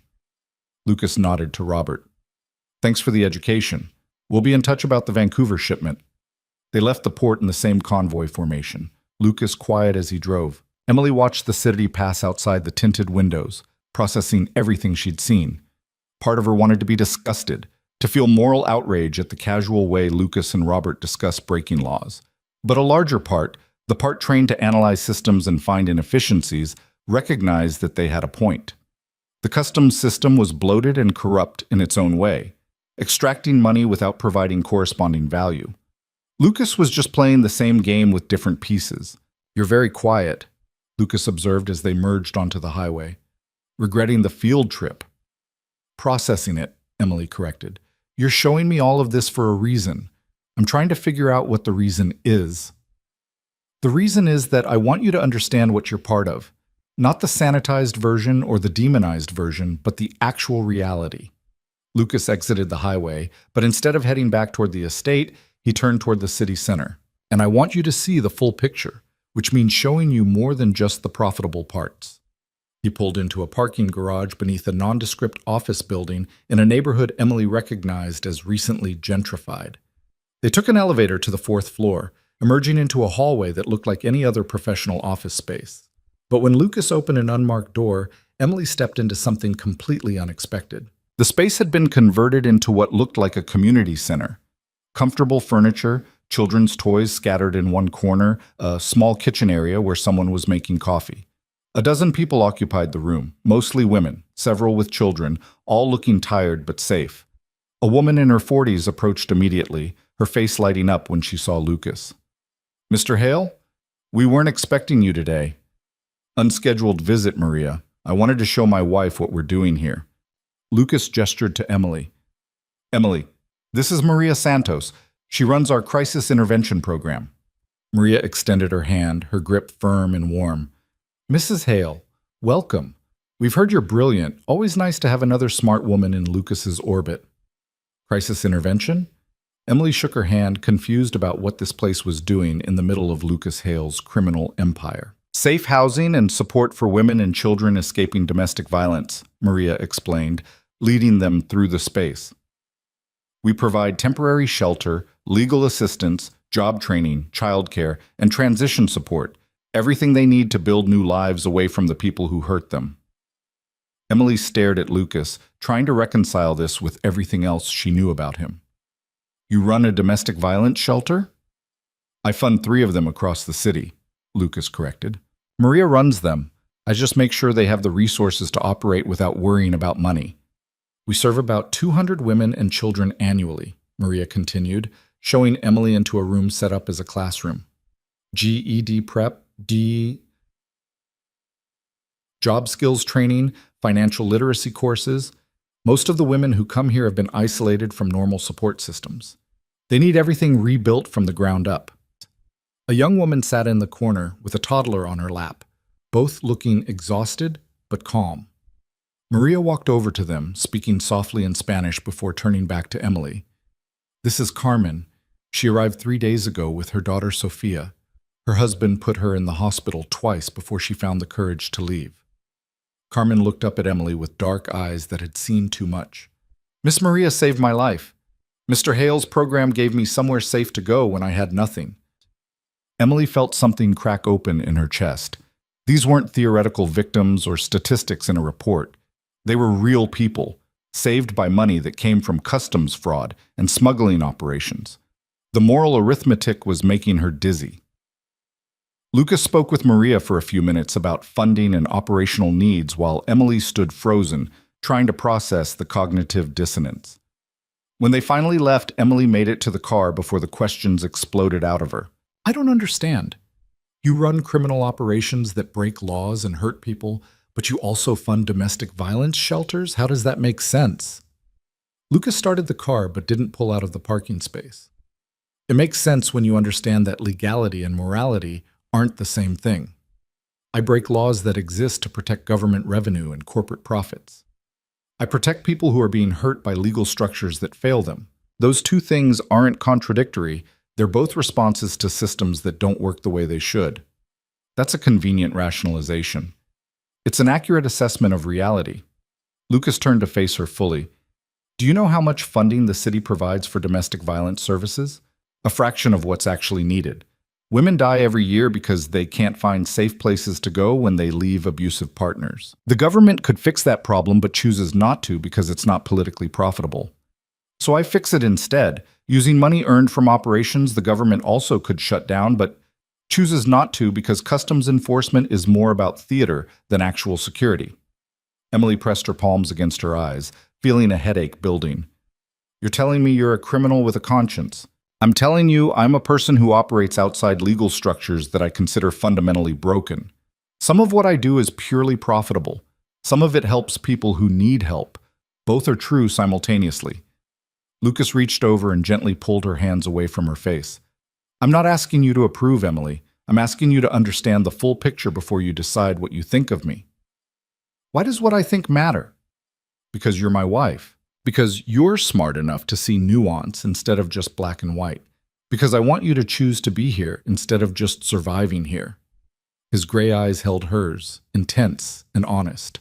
"And because I'm starting to care what you think, which is dangerous for both of us, but apparently inevitable."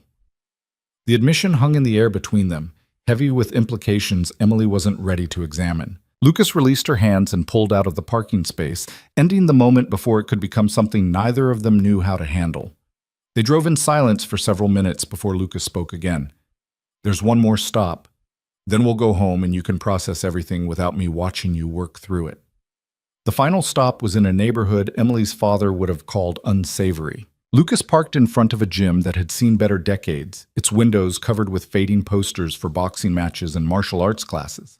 Inside, the smell of sweat and determination filled the air. Young men worked heavy bags with serious focus, while an older man shouted corrections in Spanish. Lucas led her past the training area to a small office where a massive man covered in tattoos sat behind a desk that looked comically small beneath him. He stood when they entered, revealing a height that made Lucas look average and a build that suggested he could break people in half without much effort. "Boss," the man said, his voice surprisingly soft. "And this must be the wife everyone's talking about. Emily, meet Marcus Washington. He runs my security operations and also runs this gym." Lucas settled into a chair that creaked under his weight. "Marcus, give Emily the overview." Marcus studied her with intelligent eyes that didn't match his intimidating appearance. "We train kids from the neighborhood. Boxing, martial arts, discipline, structure. Keep them off the streets. Give them alternatives to gang recruitment. We also run a jobs program. Kids who stick with the training get first crack at legitimate employment in Mr. Hale's various businesses." "How many kids?" Emily asked. "About 80 currently active, maybe 200 through the program over the last 5 years. Marcus pulled up photos on his ancient computer showing young men and women in various stages of training. 30% go on to college. Another 40% get steady jobs in construction, security, or service industries. The rest," he shrugged. "We can't save everyone, but we save some. And the ones who don't get saved. Some end up working for me in less legitimate capacities," Lucas said bluntly. "But they work for me instead of for people who would use them up and throw them away. I pay better, the work is less violent, and they have options to transition into legal employment if they prove themselves trustworthy." Emily watched the young men training through the office window. They moved with purpose and focus, clearly taking the program seriously. "You're recruiting from disadvantaged neighborhoods." "I'm providing opportunities in neighborhoods where opportunities are scarce," Lucas corrected. "Yes, some of those opportunities involve illegal work, but all of them involve structure, fair pay, and paths forward. That's more than most of these kids get from the legal economy that's supposed to serve them." They stayed for another hour, Marcus walking Emily through the program details with obvious pride. He showed her graduation rates, employment statistics, and testimonials from young men who credited the gym with saving their lives. It was impressive and heartbreaking and morally complicated in ways that made Emily's head spin. By the time they finally headed back to the estate, Emily felt like she'd been through an intensive course on Lucas Hale's version of reality. The sun was setting, painting the sky in shades of orange and purple that seemed too beautiful for the day she'd just experienced. "You're overwhelming me on purpose," she said as they pulled through the estate gates. "I'm showing you everything at once so you can make informed decisions about what role you want to play here," Lucas replied. "Tomorrow, you can start processing it all. Tonight, you should probably just sleep." But Emily knew sleep wouldn't come easily. Her mind was too full of contradictions and complications. Lucas Hale was a criminal who funded domestic violence shelters, a smuggler who trained disadvantaged youth, a man who broke laws he considered unjust while creating support systems for people those laws failed to protect. He was also her husband, whether she'd chosen that freely or not. And he was asking her to be more than just a prisoner in a gilded cage. He was asking her to understand his world well enough to become part of it. The question was whether understanding would lead to acceptance or resistance, whether seeing the full picture would make her complicit or strategic, whether she could learn to navigate Lucas Hale's morally gray empire without losing herself in the process. Mrs. Chen met them at the door with the news that dinner would be ready in 30 minutes. Emily excused herself to change, needing time alone to think. But when she reached her room, she found she couldn't settle. The day had cracked open too many assumptions, challenged too many certainties. She ended up in the library, drawn to the books like a scholar seeking answers in familiar texts. Lucas found her there an hour later, curled in one of the leather chairs with a volume on game theory and strategic decision-making. "Should I be worried that you're studying strategy?" he asked from the doorway. "You're the one who gave me unrestricted access to education. This is what education looks like." Emily closed the book. "I'm trying to understand the logic of what you do, the internal consistency of how you make decisions." And what have you concluded? That you operate according to an ethical framework that's internally consistent, even if it's not externally legal. You've decided which rules matter and which ones don't based on criteria that make sense within your worldview. Emily stood, meeting his gaze.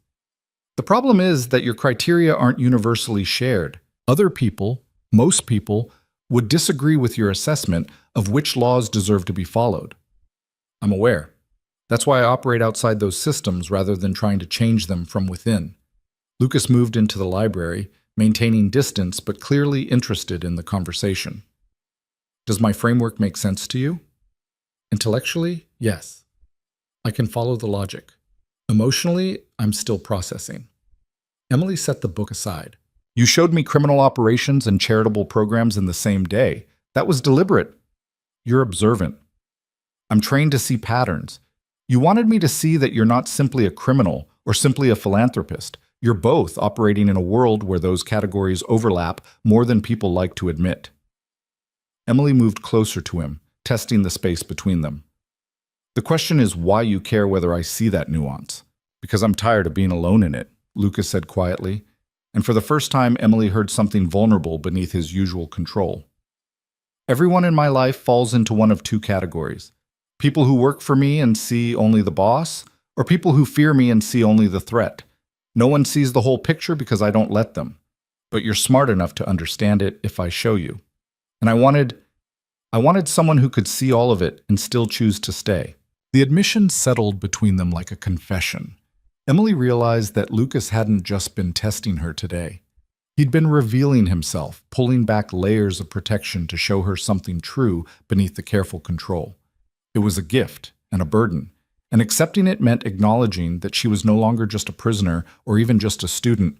She was becoming his partner in ways that went far beyond the legal contract they'd signed. I need time, Emily said finally, to process everything, to figure out who I am inside this life instead of the one I planned. Take all the time you need. Lucas stepped back, giving her space. But Emily, while you're processing, remember that choosing to understand something doesn't mean approving of it. You can see the full picture and still disagree with the choices I've made. That's allowed. That's part of what makes you valuable. He left her alone in the library, surrounded by books that couldn't answer the questions she was asking. Emily stood there for a long time, watching darkness fall outside the windows, thinking about everything she'd seen and learned. Lucas Hale had shown her his empire today, the profitable parts and the principled parts, the criminal operations and the charitable programs. He'd given her context and nuance and honest explanation where he could have just given her orders. And in doing so, he'd made himself vulnerable in ways Emily suspected he rarely allowed, because the truth he'd shown her could be used against him if she chose. The knowledge she'd gained today was power, and Lucas had handed it to her freely. That meant either he trusted her more than was wise, or he was betting that understanding would create alliance instead of opposition. Either way, Emily was no longer sure which side of this equation she wanted to be on. The prisoner part of her wanted to use this knowledge to find escape routes and leverage points, but another part, the part that had watched Carmen hold her daughter in the safety of Maria's shelter, the part that had seen young men training with purpose in Marcus's gym, that part recognized that Lucas Hale's version of morality might be complicated, but it wasn't simple evil. And complicated required complicated responses, not just reflexive resistance. Emily returned to her room as full darkness settled over the estate. She locked the door out of habit, then stood at the window looking out at grounds that were both prison and protection. Tomorrow she would start making real decisions about what role she wanted to play in this life. Tonight she would sit with the uncomfortable truth that understanding Lucas Hale was making it harder to hate him. And hate would have been so much simpler than whatever she was starting to feel instead. The weeks that followed blurred together in a pattern Emily didn't expect. Productive days filled with learning, evenings spent in conversations that felt less like interrogations and more like genuine exchange. Nights where she lay awake thinking about a man who refused to fit into the categories her education had taught her to use. Lucas kept his promise about unrestricted education. He gave her access to everything: financial records, operational reports, personnel files, strategic planning documents, information that could destroy him if it fell into the wrong hands, laid out for her examination like a corporate transparency initiative. Emily devoured it all with the same hunger she'd brought to her graduate studies, staying up late cross-referencing data and building mental models of how his empire actually functioned. She also started accompanying him to meetings. Not the dangerous ones. Lucas drew clear boundaries about what risks he'd expose her to, but the legitimate business sessions where his legal and illegal operations intersected. She sat quietly in conference rooms while he negotiated real estate deals and shipping contracts, watching how he wielded power with the precision of a surgeon using a scalpel. He never raised his voice, never made threats, never showed the slightest hint of uncertainty. He simply stated what he wanted and waited for people to understand that refusing him would cost more than compliance. It was terrifying and impressive in equal measure. One morning, 3 weeks into her new life, Emily found herself in Lucas's private office, watching him handle a crisis with the kind of calm that suggested he dealt with disasters before breakfast regularly. A shipment had been seized by customs, one of Robert's carefully managed operations suddenly exposed to scrutiny that could unravel months of planning. "How much product?" Lucas asked, his phone on speaker while he typed rapidly on his computer. "Entire container, about 3 million in electronics." Robert's voice carried stress that his usual composure couldn't quite hide. The inspector who was supposed to wave it through got transferred last week. His replacement is apparently one of those rare honest ones. Rare and inconvenient, Lucas pulled up what looked like personnel files. "Do we have leverage on the replacement?" "Nothing actionable. He's clean, no debt, no vices we can exploit, family situation stable. Just a true believer in actually enforcing customs regulations." Emily watched Lucas work through the problem, his mind moving through options with visible speed. "Then we don't fight it. We take the loss, cooperate fully with the investigation, and make sure the trail leads nowhere useful." "Robert, get legal involved immediately. I want our story straight before they start asking questions." "That's a $3 million hit. It's a $3 million insurance payment against a much larger problem. If we fight this, we draw attention to how many containers we move through that port. If we cooperate and look incompetent instead of criminal, we lose one shipment but protect the other 90%. Lucas made a few more notes. "Shut down port operations for 2 weeks. Let things cool down. Route urgent shipments through Philadelphia until we're clear." "Understood. I'll handle it." Lucas ended the call and sat back, running his hand through his hair in a gesture Emily had learned meant he was frustrated despite his calm exterior. "Well, that's an expensive morning." "You didn't even hesitate," Emily said. $3 million and you just accepted the loss. "Because fighting it would cost more in the long run. Sometimes the smart play is taking the hit and protecting your larger position." Lucas turned to face her. "You see the logic?" "I see it. I'm just surprised by how quickly you calculated it. Most people would at least try to save the shipment. Most people don't understand the difference between tactical losses and strategic failures." Lucas stood, moving to the window that overlooked the grounds. "That's what separates successful organizations from failed ones, knowing when to cut your losses instead of defending indefensible positions." Emily joined him at the window, standing close enough that their shoulders almost touched. The casual proximity would have felt dangerous a few weeks ago. Now it felt natural, like they'd developed a gravity that pulled them together without either of them consciously choosing it. "Can I ask you something?" she said quietly. "Always." "Do you ever regret it? Building an empire that requires this much constant management and crisis control? Wouldn't it be easier to just run legitimate businesses?" Lucas was quiet for a moment, his gray eyes focused on something distant. "I tried legitimate business first. Built a tech startup right out of college, got it to profitability, had investors circling. Then I watched those investors systematically destroy everything I'd built so they could strip the assets and sell them off for parts. Completely legal, entirely profitable for them, and absolutely devastating for everyone who'd worked to build something real." He turned to face her fully, and Emily saw something raw in his expression that he usually kept hidden. "That's when I learned that legality and morality aren't correlated. The people who destroyed my company followed every rule perfectly. The legal system protected them and offered me nothing, so I decided if the rules were designed to protect predators, I'd stop playing by rules that didn't serve justice." "And you built all this as revenge?" I built this as proof that you could operate outside the legal system and still maintain ethical standards the legal system ignores. I don't hurt people who don't deserve it. I don't exploit the vulnerable. I use my power to protect people the legitimate world abandons. Is that criminal? According to the law, yes. Is it wrong? I don't think so. Emily studied his face, seeing the conviction there and the pain underneath it. Lucas Hale wasn't just a criminal who rationalized his choices. He was someone who'd been betrayed by the very systems he was supposed to trust.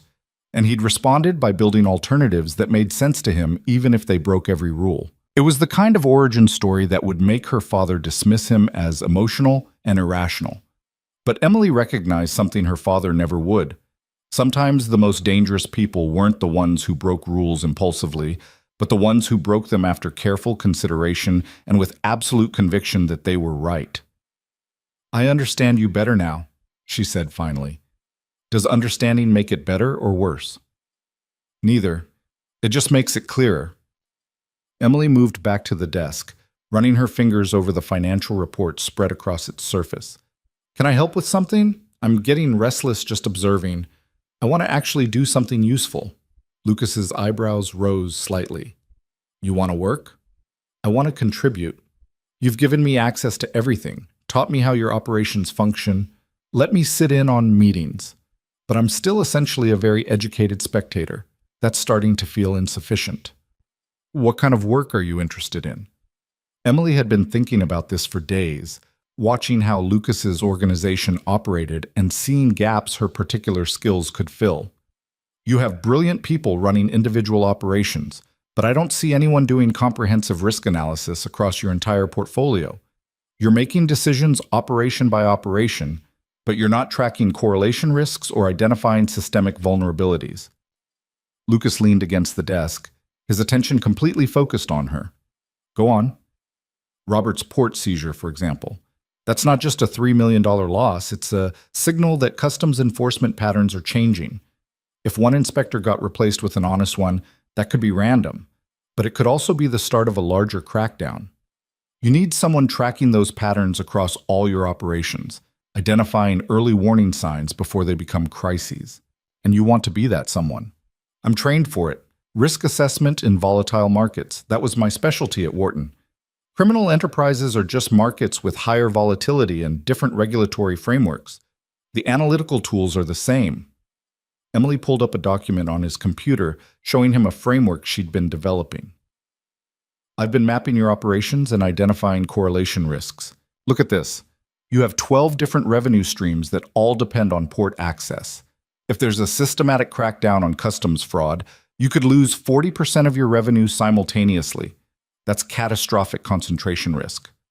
Lucas studied the analysis, his expression shifting from interested to impressed. You built this on your own? I've had 3 weeks and access to all your data. I've been using the time productively. Emily opened another file showing more detailed modeling.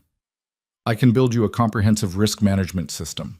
Early warning indicators, scenario planning, correlation analysis, diversification recommendations, everything you need to see problems coming before they become existential threats.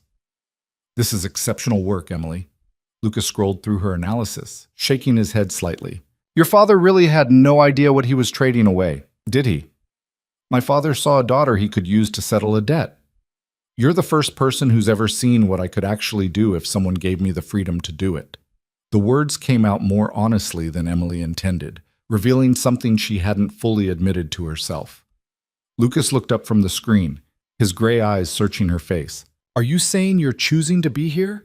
Not just surviving or enduring, but actively choosing this?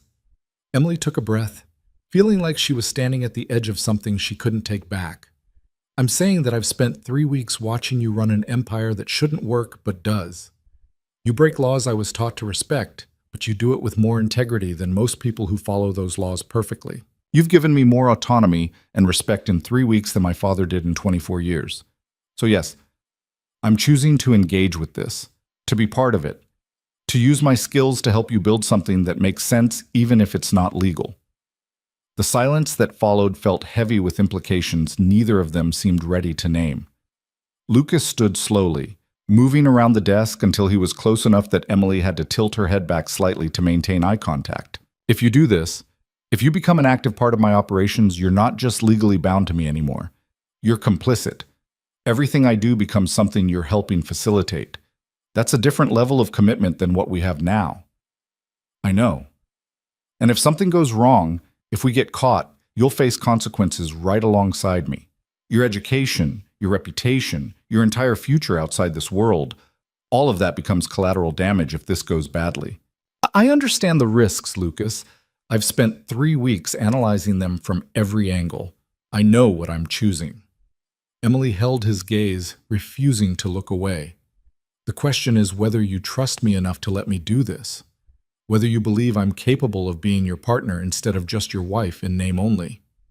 Lucas reached up slowly, giving her time to step back if she wanted to, and cupped her face gently with one hand. His touch was warm and careful, nothing like the possession she'd feared when she first arrived. I've trusted you with everything else. I suppose it would be inconsistent to stop now. Very inconsistent, Emily agreed, her heart hammering against her ribs for reasons that had nothing to do with fear. Then yes, build me a risk management system. Become my partner in this. Show me what Emily Hale can do when she's not being held back by people who don't recognize her value. Lucas's thumb brushed across her cheekbone, the gesture almost tender.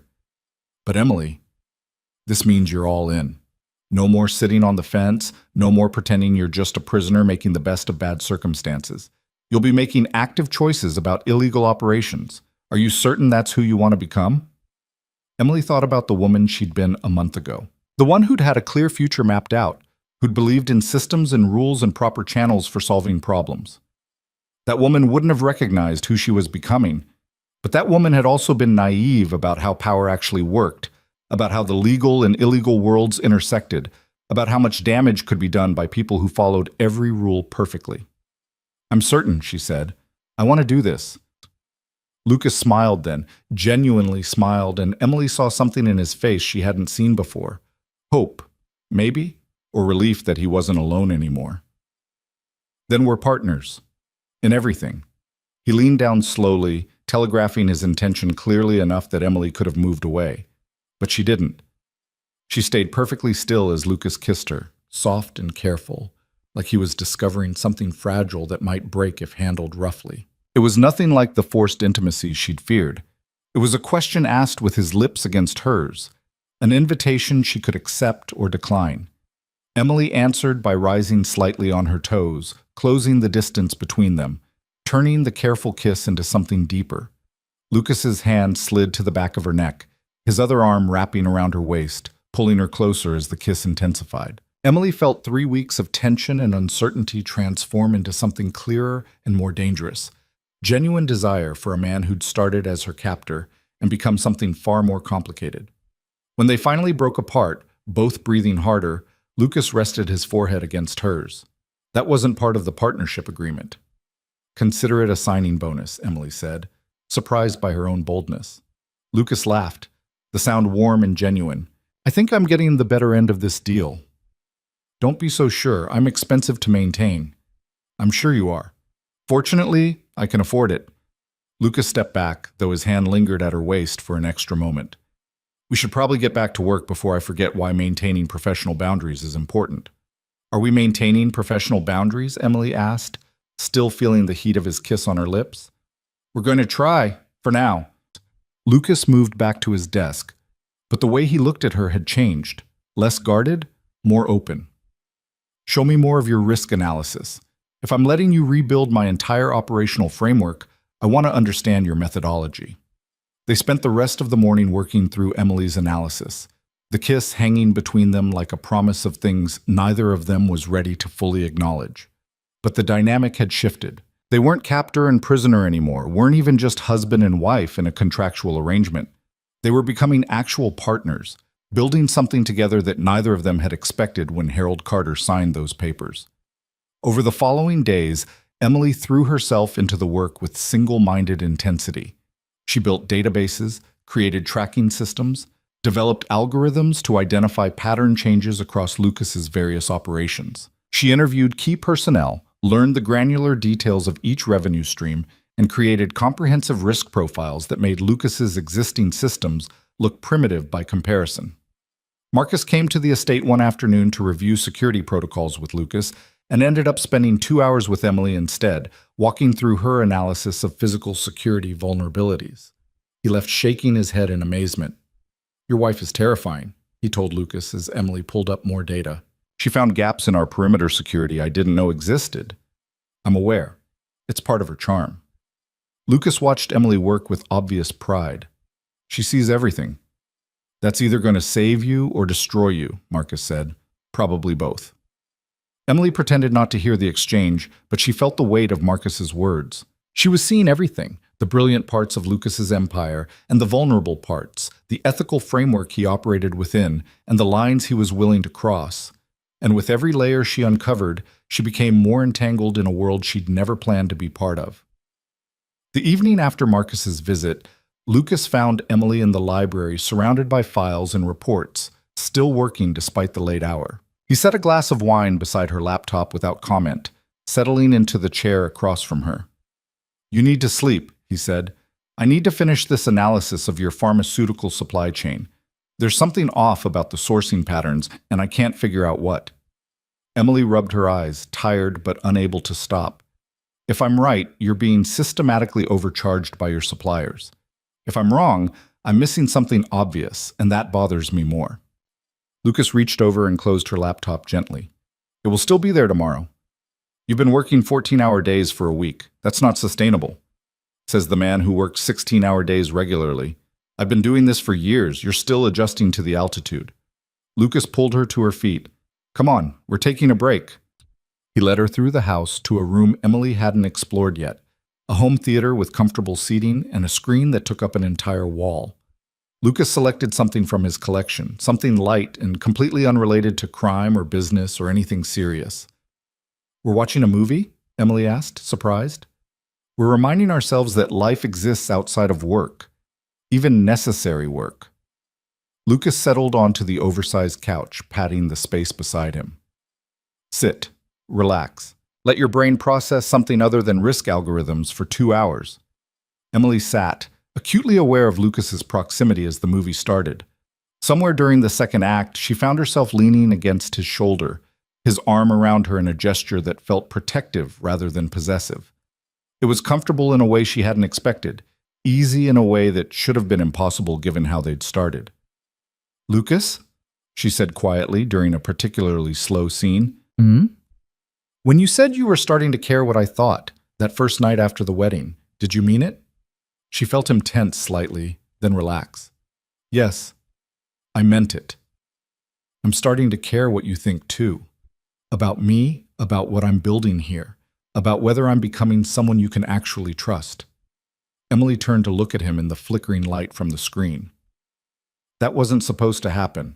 I was supposed to stay detached, stay strategic, treat this like a long-term survival exercise." "What changed?" "You did. You kept being honest when you could have been manipulative. You kept giving me choices when you could have just given orders. You kept treating me like an equal when you could have treated me like property." Emily reached up, touching his face the way he'd touched hers that morning in the office. "You made it impossible to keep hating you. And without hate, I'm left with something much more dangerous." Lucas turned his head slightly, pressing a kiss to her palm. "What's that?" "Actual feelings. Complicated, inconvenient, probably unwise feelings for my criminal husband who keeps doing things that make me respect him despite every logical reason I shouldn't." "That is dangerous," Lucas agreed. "For both of us. Because I'm developing equally complicated feelings for my brilliant wife who sees through every defense I've spent years building." They kissed again, slower this time, with the weight of admission behind it. This wasn't curiosity or impulse. This was conscious choice, both of them stepping into something that would change everything if they let it. When the kiss ended, Emily stayed close, her head resting against his chest, listening to his heartbeat. "I need you to promise me something, if I can. Promises that you'll keep being honest with me, even when the truth is hard or dangerous or makes me question everything, because the moment you start lying to protect me or manage me or manipulate me like everyone else does, this falls apart." Lucas's arms tightened around her. "I promise. Complete honesty, even when it's uncomfortable. That's the foundation. We don't break it. Good. Emily closed her eyes, feeling safer than she had any right to feel in the arms of a man who broke laws for a living. Because I think I'm falling for you, Lucas Hale, and that terrifies me more than anything else that's happened since I signed those papers. I know the feeling, Lucas said quietly. I've been falling for you since you stood in my study and negotiated terms when you had no leverage. You weren't supposed to be this brave or this smart or this perfect for me. Nothing about this situation is perfect. No, but we might be. Lucas kissed the top of her head. Perfectly imperfect. Perfectly complicated. Perfectly impossible by every conventional standard, but somehow working anyway. They stayed like that for the rest of the movie, wrapped around each other, both knowing that what they were building was fragile and dangerous and possibly doomed, but also knowing that they were choosing it anyway, choosing each other despite every rational argument against it. Because sometimes logic and strategy weren't enough. Sometimes you had to trust something deeper and more instinctive, even when it led you into territory you'd never planned to explore. Emily had come to this estate as a prisoner bought to settle a debt. She'd stayed as a student learning the architecture of a criminal empire, but somewhere in the weeks of honesty and partnership and mutual respect, she'd become something neither of them expected. She'd become Lucas Hale's true partner, his wife in more than name, the person he trusted with everything, including the parts of himself he usually kept locked away. And he'd become hers, the man who saw her completely, valued her fully, and gave her the freedom to become whoever she wanted to be without apology or limitation. It was complicated and messy and probably unwise, but it was also real in a way nothing else in Emily's carefully planned life had ever been. And real, she was discovering, was worth all the risks. 2 months into what Emily had stopped thinking of as captivity and started thinking of as partnership, her phone rang at 11:30 at night with a number she'd deleted but still recognized. Her father's name flashed on the screen like a warning she should have heeded. She was in Lucas's study, their study now really, since she'd taken over half the desk space with her risk management systems. Lucas sat across from her reviewing reports, comfortable in the shared silence they'd developed. He looked up when Emily's phone buzzed, his expression shifting to concern when he saw her face go pale. "Don't answer it," he said quietly. But Emily's hand was already moving toward the phone, driven by instinct and old patterns she hadn't fully broken. "I need to know what he wants." "Emily." She answered before Lucas could finish the warning. "Hello, Father." Harold Carter's voice came through smooth and confident, exactly as she remembered. No acknowledgement of the months of silence, no apology for selling her like property, just his usual assumption that she would fall in line with whatever he needed. "Emily, I hope married life is treating you well. What do you want?" She kept her voice flat, refusing to give him the satisfaction of emotion. "Straight to business. I appreciate that. Hale has taught you efficiency." Harold paused, and Emily could picture him in his study with his scotch, playing the game he'd always played. "I need you to do something for me. It's time-sensitive and critical. I don't work for you anymore. I don't owe you anything." "You owe me your life, Emily. Everything you are, everything you've become. I built that. And now I'm calling in the debt." Harold's voice hardened. "There's a situation developing. People who are unhappy with certain arrangements Hale made when he took over my obligations.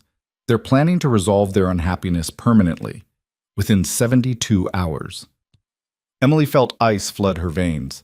Across the desk, Lucas had gone completely still, his gray eyes locked on her face. He couldn't hear Harold's words, but he was reading her reaction with the precision of someone who'd spent months learning her tells. "What are you saying?"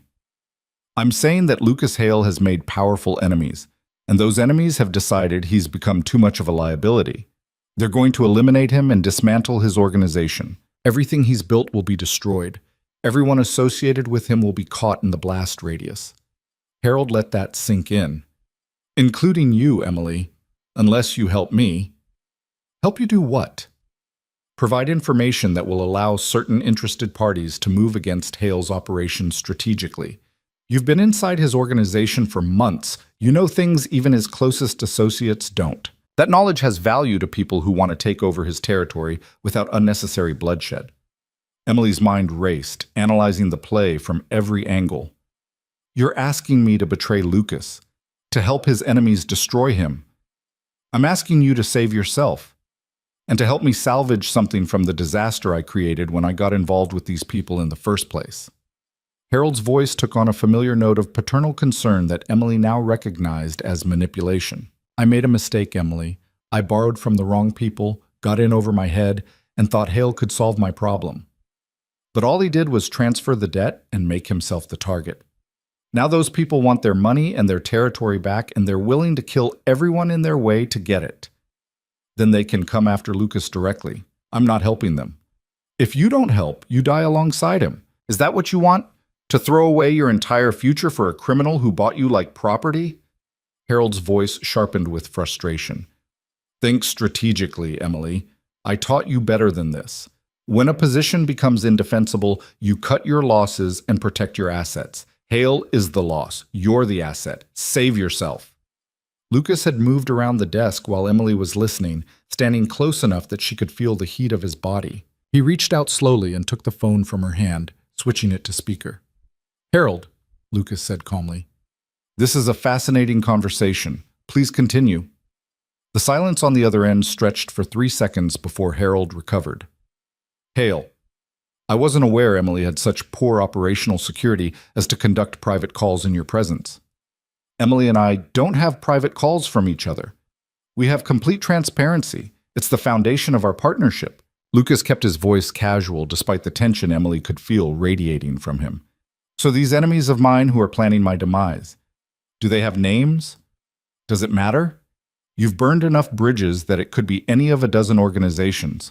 The point is, they're coming for you, and you don't have the resources to fight them all. I appreciate the warning, though I'm curious why you're calling my wife with this information instead of coming to me directly, because I wanted to give Emily a chance to survive what's coming.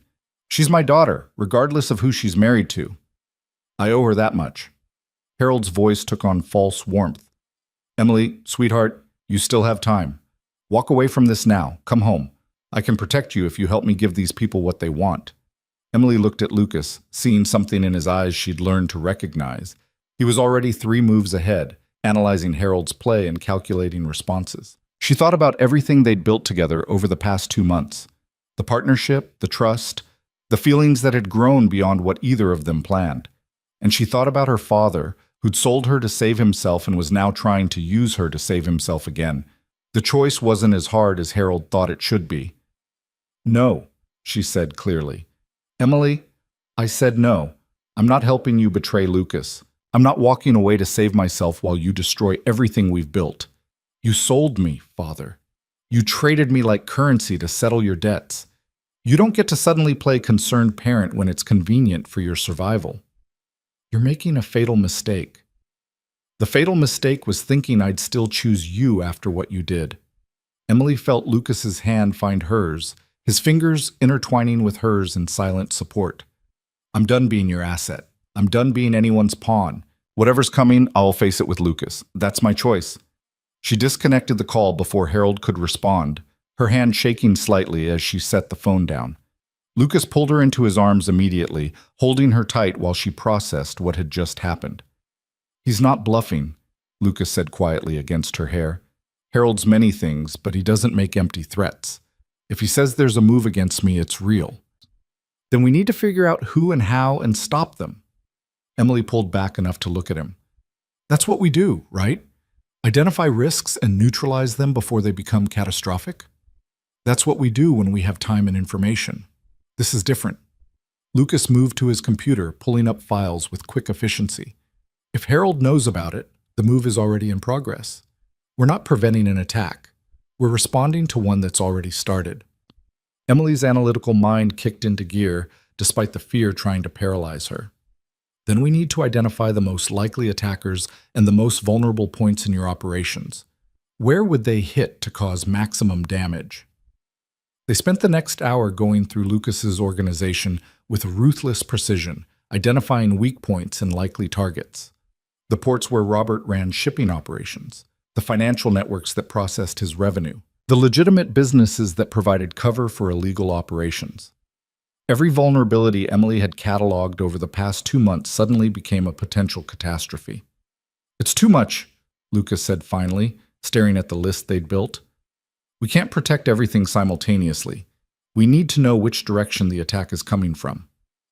Then we need better intelligence. Emily pulled out her phone. My father knows who's behind this. We make him tell us. He won't talk to us now, not after you chose me over him. He'll talk to me if I give him the right leverage. Emily dialed Harold's number before Lucas could stop her, her mind working through the play as it rang.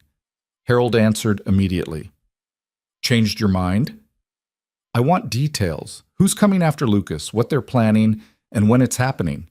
Give me that information and I'll consider your offer. You'll consider it? That's not much of an incentive, Emily. It's all you're getting. You want me to betray Lucas? I need to know I'm backing the winning side. Prove to me these people can actually do what they're threatening. Names, resources, timeline, everything. Emily kept her voice cold and calculating, playing the part her father would expect. Otherwise, I'm betting on Lucas, because at least he's been honest about who he is. She could almost hear Harold's mind working through the calculation. Finally, he spoke, his voice carrying satisfaction that made Emily's skin crawl. The Marchetti family out of Philadelphia. They held the original debt before I foolishly borrowed from them to pay other obligations. When Hale took over my debt, he essentially took over their territory without compensation. They want it back plus damages. $400 million wasn't enough. They want his entire operation. How are they planning to take it? Simultaneously hitting his revenue streams to cripple cash flow while feeding information to federal prosecutors who've been building a RICO case for years. Legal pressure from above, financial pressure from below. Hale will be fighting battles on too many fronts to defend them all. Within a week, he'll either be bankrupt or in federal custody. Either way, his organization collapses and the Marchettis reclaim the territory. Emily glanced at Lucas, who was already pulling up information on the Marchetti family on his computer. When does it start? It already has. The RICO indictments will be unsealed tomorrow morning. The financial attacks began 3 hours ago when someone started liquidating Hale's cryptocurrency holdings and shorting his real estate holdings. By the time the sun comes up, he'll have lost $100 million in value and be facing federal charges that will freeze what's left. Harold paused. So tell me, Emily, still want to stand beside your husband? Or are you ready to come home to the family that actually cares about your survival? Lucas had written something on a piece of paper and slid it in front of Emily. It said, "Ask about his deal." What did they promise you? Emily asked, following Lucas's lead. The Marchettis don't give information for free. What's your cut of this? Harold's laugh was bitter. Survival, Emily, that's all. They promised not to kill me for my role in creating this mess if I help them destroy Hale. I don't get money or territory or power. I just get to keep breathing, which is more than Hale's going to have by the end of the week. I need to think about this. You have 12 hours. After that, the offer expires, and you take your chances with Hale's sinking ship. Harold disconnected, leaving Emily holding a phone that felt like it weighed 1,000 pounds. Lucas pulled her back to the desk, his movements urgent but controlled. He told us everything we needed. The Marchettis are playing a pincer move, legal pressure and financial warfare simultaneously. We can't fight both effectively, so we need to choose which battle to win. What happens if we win the legal battle but lose the financial one? We survive, but we're crippled. Most of my operations shut down. Everyone who works for me loses their income, and I spend the next decade rebuilding from nothing. Lucas pulled up financial statements. But we survive. And if we win the financial battle but lose the legal one? I go to federal prison for 20 years minimum, my organization gets dismantled by prosecutors, and everyone associated with me, including you, gets caught in the investigation. Lucas met her eyes. That's what your father means about saving yourself. If I go down on RICO charges, you're legally my wife and business partner. They'll come after you too. Emily felt the weight of that reality settle around her shoulders. She'd chosen Lucas. She'd become part of his world willingly, with full knowledge of what it meant. Now she was facing the consequences of that choice in real time, with hours instead of years to make decisions that would determine the rest of her life. What do you want to do? She asked quietly. Lucas reached across the desk and took both her hands in his. I want you to leave. Right now. Take the car, drive somewhere safe, and disappear before this gets worse. You didn't ask for this. You didn't choose to be part of a war between criminal organizations. I'm giving you an out, Emily. Take it. No. This isn't negotiable. If you stay, you go down with me. I can't protect you from federal prosecutors. Then we'll both face them. Emily squeezed his hands. I'm not leaving, Lucas. I chose you when I told my father no. I chose you when I helped build your risk management systems. I chose you every day for 2 months when I could have been planning escapes instead. This doesn't change anything. This changes everything. Your father's right about one thing. I bought you like property. You shouldn't have to die defending a choice you were forced to make. I wasn't forced. Not in the ways that matter. Emily stood up, moving around the desk until she was close enough to frame his face with her hands. Lucas Hale, you gave me more freedom and respect in 2 months than I had in my entire life before. You trusted me with everything. You let me become your true partner instead of just a wife in name. I'm not walking away from that because things got hard. Lucas pulled her down into his lap, holding her like she might disappear if he loosened his grip. You're either the bravest person I've ever met or the most foolish. Probably both, but I learned from the best. Emily kissed him hard, pouring everything she couldn't say into the contact. When they broke apart, her mind was already moving to solutions. We can't fight both battles simultaneously, so we need to end one of them quickly and decisively. Which one? The legal battle. If federal prosecutors have a RICO case, they've been building it for years with evidence we can't make disappear overnight. But RICO cases require proving an ongoing criminal enterprise. If that enterprise no longer exists, the case falls apart. Lucas's eyes sharpened with understanding. You want me to dismantle my own organization. I want us to restructure it rapidly and completely. Shut down every operation that's clearly illegal. Sell off or donate everything that could be used as evidence of racketeering. Transform yourself from a crime lord into a legitimate businessman before the indictments are unsealed. Emily was already pulling up files, her brain working through the logistics at high speed. You have enough legal businesses to survive financially.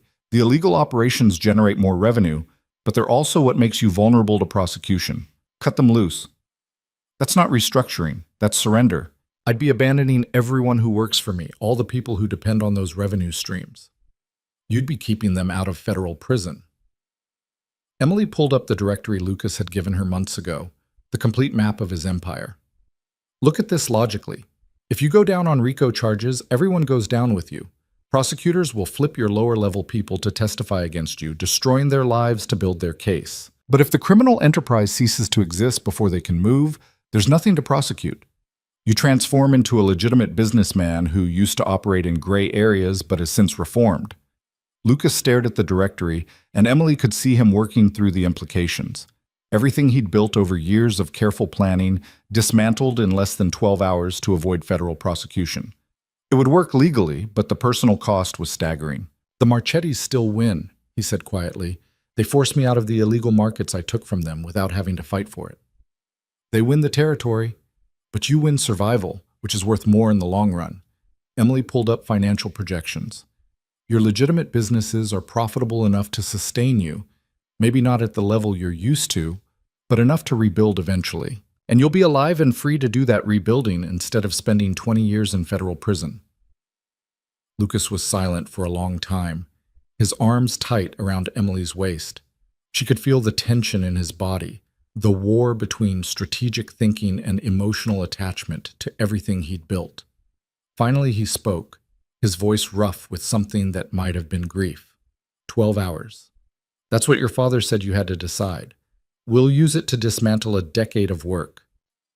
He looked at Emily, his gray eyes showing pain he rarely let surface. I need you to help me destroy everything I've built. Can you do that? I can do that. But Lucas, this isn't destruction, it's transformation. You're choosing to evolve instead of dying defending positions that aren't defensible anymore. Emily kissed him softly. That's not weakness. That's the smartest strategic decision you could make. They worked through the night with an intensity that would have been impressive if it wasn't so desperate. Lucas made calls to his key people, Robert, Marcus, David, Lynn, explaining the situation with brutal honesty and giving them options. Some chose to stay and transition into legitimate operations. Others took severance packages and disappeared into different lives.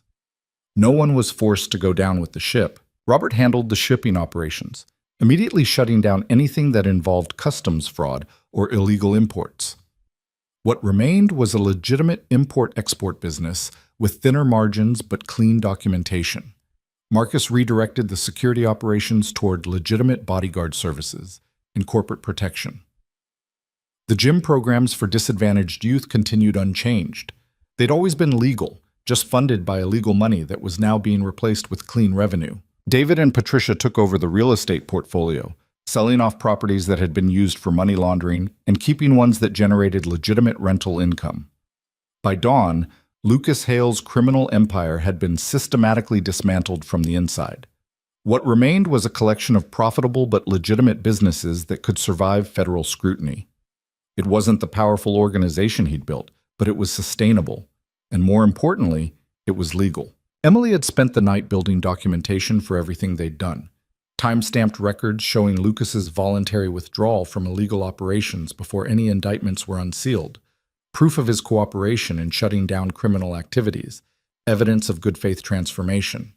If prosecutors came for him now, she had ammunition to fight them with. The sun was rising over the estate grounds when Lucas finally closed his laptop and pulled Emily close. They sat together in the study that had become their shared workspace, surrounded by the evidence of everything they'd just destroyed and rebuilt. "I don't know if this will work," Lucas said quietly. "The prosecutors might not care that I've reformed. They might come after me anyway, just to make an example. Then we'll fight them. With lawyers and documentation and every legal tool we can access." Emily turned to face him. "But Lucas, even if they do come after you, even if this doesn't work perfectly, you've done the right thing. You've protected everyone who worked for you from being caught in a RICO dragnet. That matters. I've also given the Marchettis exactly what they wanted. They get their territory back without having to fight for it. They get territory you're not defending anymore. That's different." Emily pulled up her risk analysis. "And here's what I see that they don't. You're 43 years old with exceptional business skills, significant legitimate capital, and now a completely clean legal record moving forward. You can rebuild. Maybe not into the same empire, but into something that doesn't require constantly looking over your shoulder for federal prosecutors." Lucas studied her face in the early morning light. "You still want this? Want me? Even after watching me dismantle everything and knowing we're about to face a legal battle that might destroy us anyway? I want you more now than I did yesterday. Because yesterday you were a brilliant criminal who broke laws for principled reasons. Today you're a brave man who gave up power to protect the people who trusted him. That's worth more than all the illegal revenue in the world." Emily kissed him thoroughly, tasting coffee and exhaustion and determination. "We're in this together. Whatever comes next, we face it as partners." "Partners," Lucas repeated, like he was testing the weight of the word. "I like that better than husband and wife.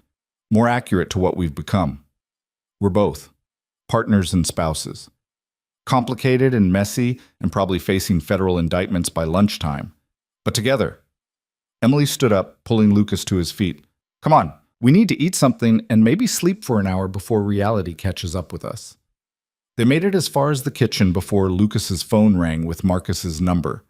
Lucas put it on speaker while Emily pulled food from the refrigerator with the efficiency of someone too tired to think about proper meals. "Boss, we have a problem." Marcus's voice carried unusual tension. "The Marchetti family sent representatives. They're at the front gate demanding entry. They know what you did last night." Lucas and Emily exchanged glances. "How many representatives?" 6 vehicles.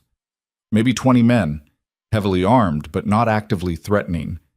Yet, Marcus paused. "They're asking for you specifically. Says they want to negotiate terms for your surrender of the territory. Tell them I'll meet them in 30 minutes. Neutral location, minimal security on both sides. I'll choose the place."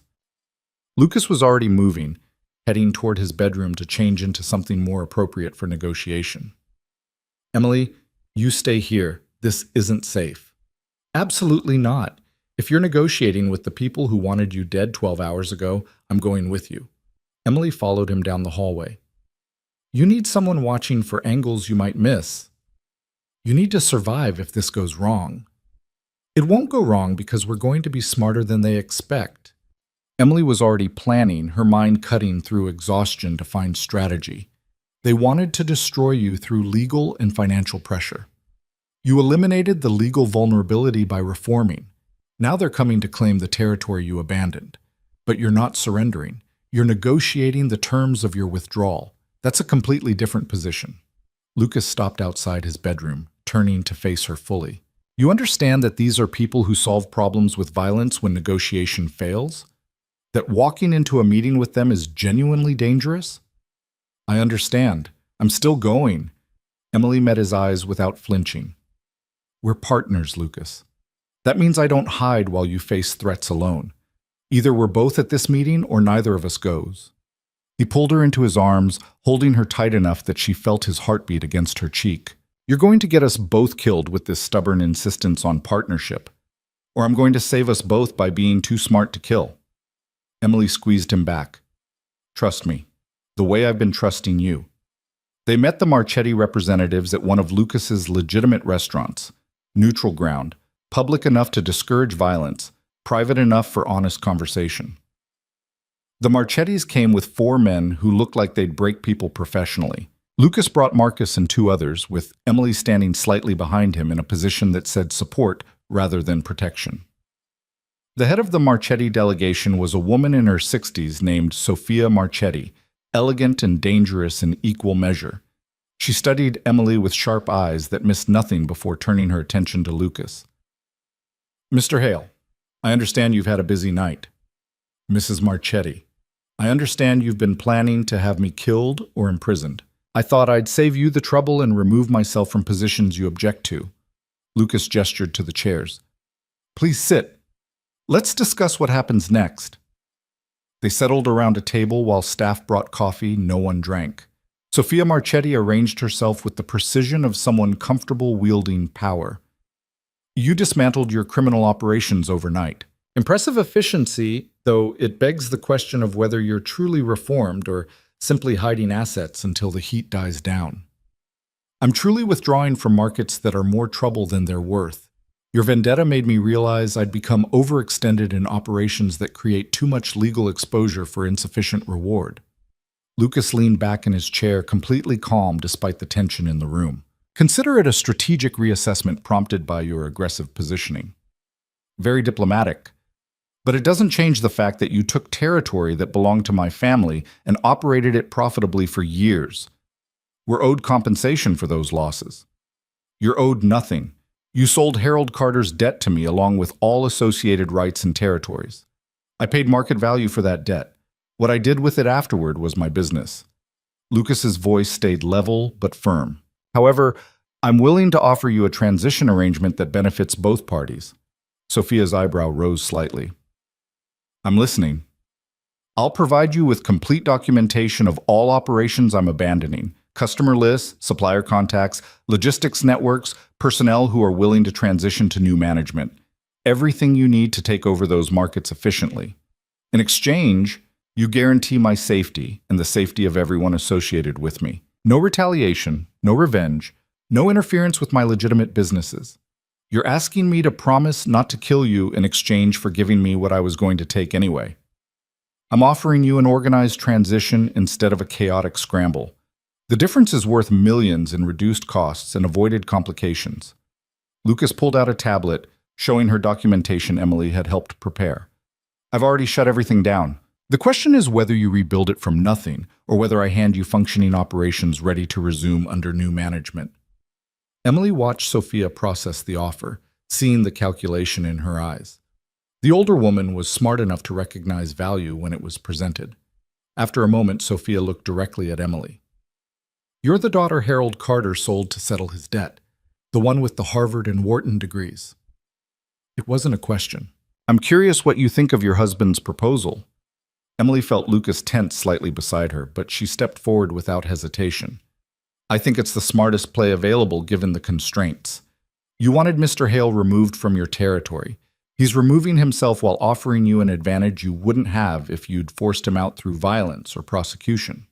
Taking the offer makes you look strategic rather than vindictive. Refusing it makes you look emotional. Sophia's lips curved in something that might have been amusement. Harold said you were brilliant. He undersold you significantly. She turned back to Lucas. Your wife makes a compelling argument. I accept your terms with one addition. Which is? I want regular updates on your legitimate operations, not control, just transparency. If you're genuinely going straight, you won't mind showing me that you're not rebuilding criminal enterprises under cover of legal businesses. Consider it insurance against future territorial disputes. Lucas glanced at Emily, who gave a tiny nod. Agreed. Quarterly reports on all business activities, full financial transparency. Anything else? Yes. I want Harold Carter. Sophia's voice went cold. He created this mess with his gambling and his cowardice. He tried to manipulate his own daughter to save himself. I don't accept that level of weakness in people who've borrowed from my family. He pays for his mistakes. Emily felt something twist in her chest. Her father was weak and selfish and had sold her to save himself. But he was still her father, still the man who'd taught her to read financial statements and think strategically, even if he'd perverted those lessons into weapons against her. What happens to him? She asked, her voice steady despite the turmoil underneath. Sophia studied her with something that might have been respect. Nothing fatal, but he loses everything: his business, his reputation, his position in the circles he values. He becomes invisible and irrelevant. That's appropriate punishment for a man who traded his daughter for survival. It was harsh, but not unjust. Emily thought about Harold's phone call, his assumption that she'd betray Lucas to save herself and serve her father's interests. He'd seen her as a tool to be used, not a person with her own agency and choices. Maybe invisibility and irrelevance were exactly what he'd earned. I don't object, Emily said quietly. The meeting concluded with handshakes and legal documents Emily barely processed. By noon, Lucas's transformation from crime lord to legitimate businessman was complete and verified. The Marchetti family had their territory back, and Harold Carter's empire was being systematically dismantled by people who'd lost patience with his weakness. Lucas and Emily drove back to the estate in silence, both too exhausted for conversation. When they finally reached the bedroom, Lucas's bedroom, since Emily had moved from her own room weeks ago without ever officially deciding to, they collapsed onto the bed still fully dressed. We survived, Lucas said to the ceiling. Against fairly significant odds, we actually survived. We did more than survive. We transformed a catastrophic threat into a managed transition. That's not survival, that's strategic victory. Emily rolled onto her side to face him. Your empire is smaller, but you're alive and free and still powerful in the ways that matter. And you're complicit in everything now. If prosecutors come after me, they'll come after you too. Then we'll fight them together, with the best lawyers money can buy, and documentation showing we voluntarily withdrew from criminal activities. Emily reached out and traced the line of his jaw. But I don't think they'll come. Not after what we did. We removed ourselves from criminal markets before indictments were unsealed. That shows good faith cooperation with law enforcement goals, even if we didn't cooperate directly with prosecutors. Any halfway competent defense attorney can turn that into reasonable doubt about ongoing criminal enterprise. Lucas caught her hand, pressing a kiss to her palm. Go, Kim. How did I get so lucky as to have Harold Carter sell you to me? You didn't get lucky. You made a calculated business decision that happened to include a strategic asset you didn't fully appreciate until you gave her freedom to show you what she could do. Emily moved closer, fitting herself against his side. And I made a choice to become your partner instead of just your prisoner. That's not luck either. That's both of us deciding that what we could build together was worth more than what we'd lose by choosing it. They lay together as afternoon light filtered through the windows, exhaustion finally catching up with them. Emily felt Lucas's breathing slow toward sleep, his arm heavy and warm around her waist. Her own mind was finally quieting after the intensity of the last 12 hours, settling into something that felt almost like peace.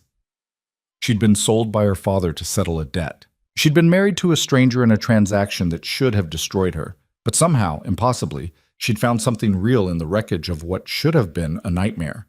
She'd found partnership and respect and genuine love with a man who'd started as her captor and become her true equal. Lucas Hale had given up an empire to protect the people who trusted him. He'd chosen transformation over destruction, strategic retreat over futile defense. And Emily had stood beside him through all of it, using every skill her expensive education had given her to help him survive and rebuild. Her father would never understand the choice she'd made. He'd see it as weakness, choosing love over survival. But Harold Carter had never understood that love and survival weren't opposites, that the strongest position wasn't always the most defended one, that sometimes the smartest strategic decision was choosing the person who saw your value instead of the system that only saw your utility. Emily had learned more about power and strategy in 2 months with Lucas than in 24 years with her father.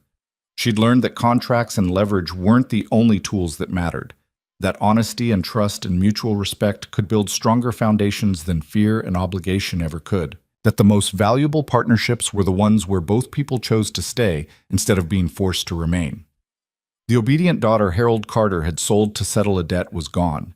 In her place was a woman who'd discovered her own power by partnering with someone strong enough to share it rather than hoard it. Someone who'd chosen to transform catastrophe into opportunity, to turn a forced marriage into a genuine partnership, to find love in the last place she'd expected to look for it.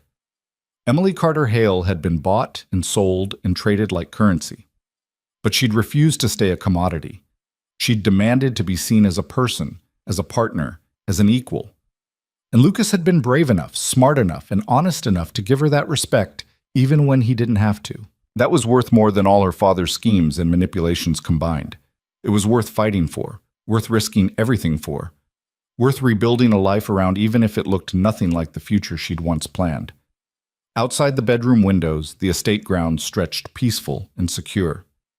Inside, wrapped in Lucas's arms, Emily finally let herself believe that she'd found something her expensive education had never taught her to value. She'd found home in the most unlikely place imaginable, and she'd chosen it freely, with full knowledge of the cost and complete certainty that it was worth paying.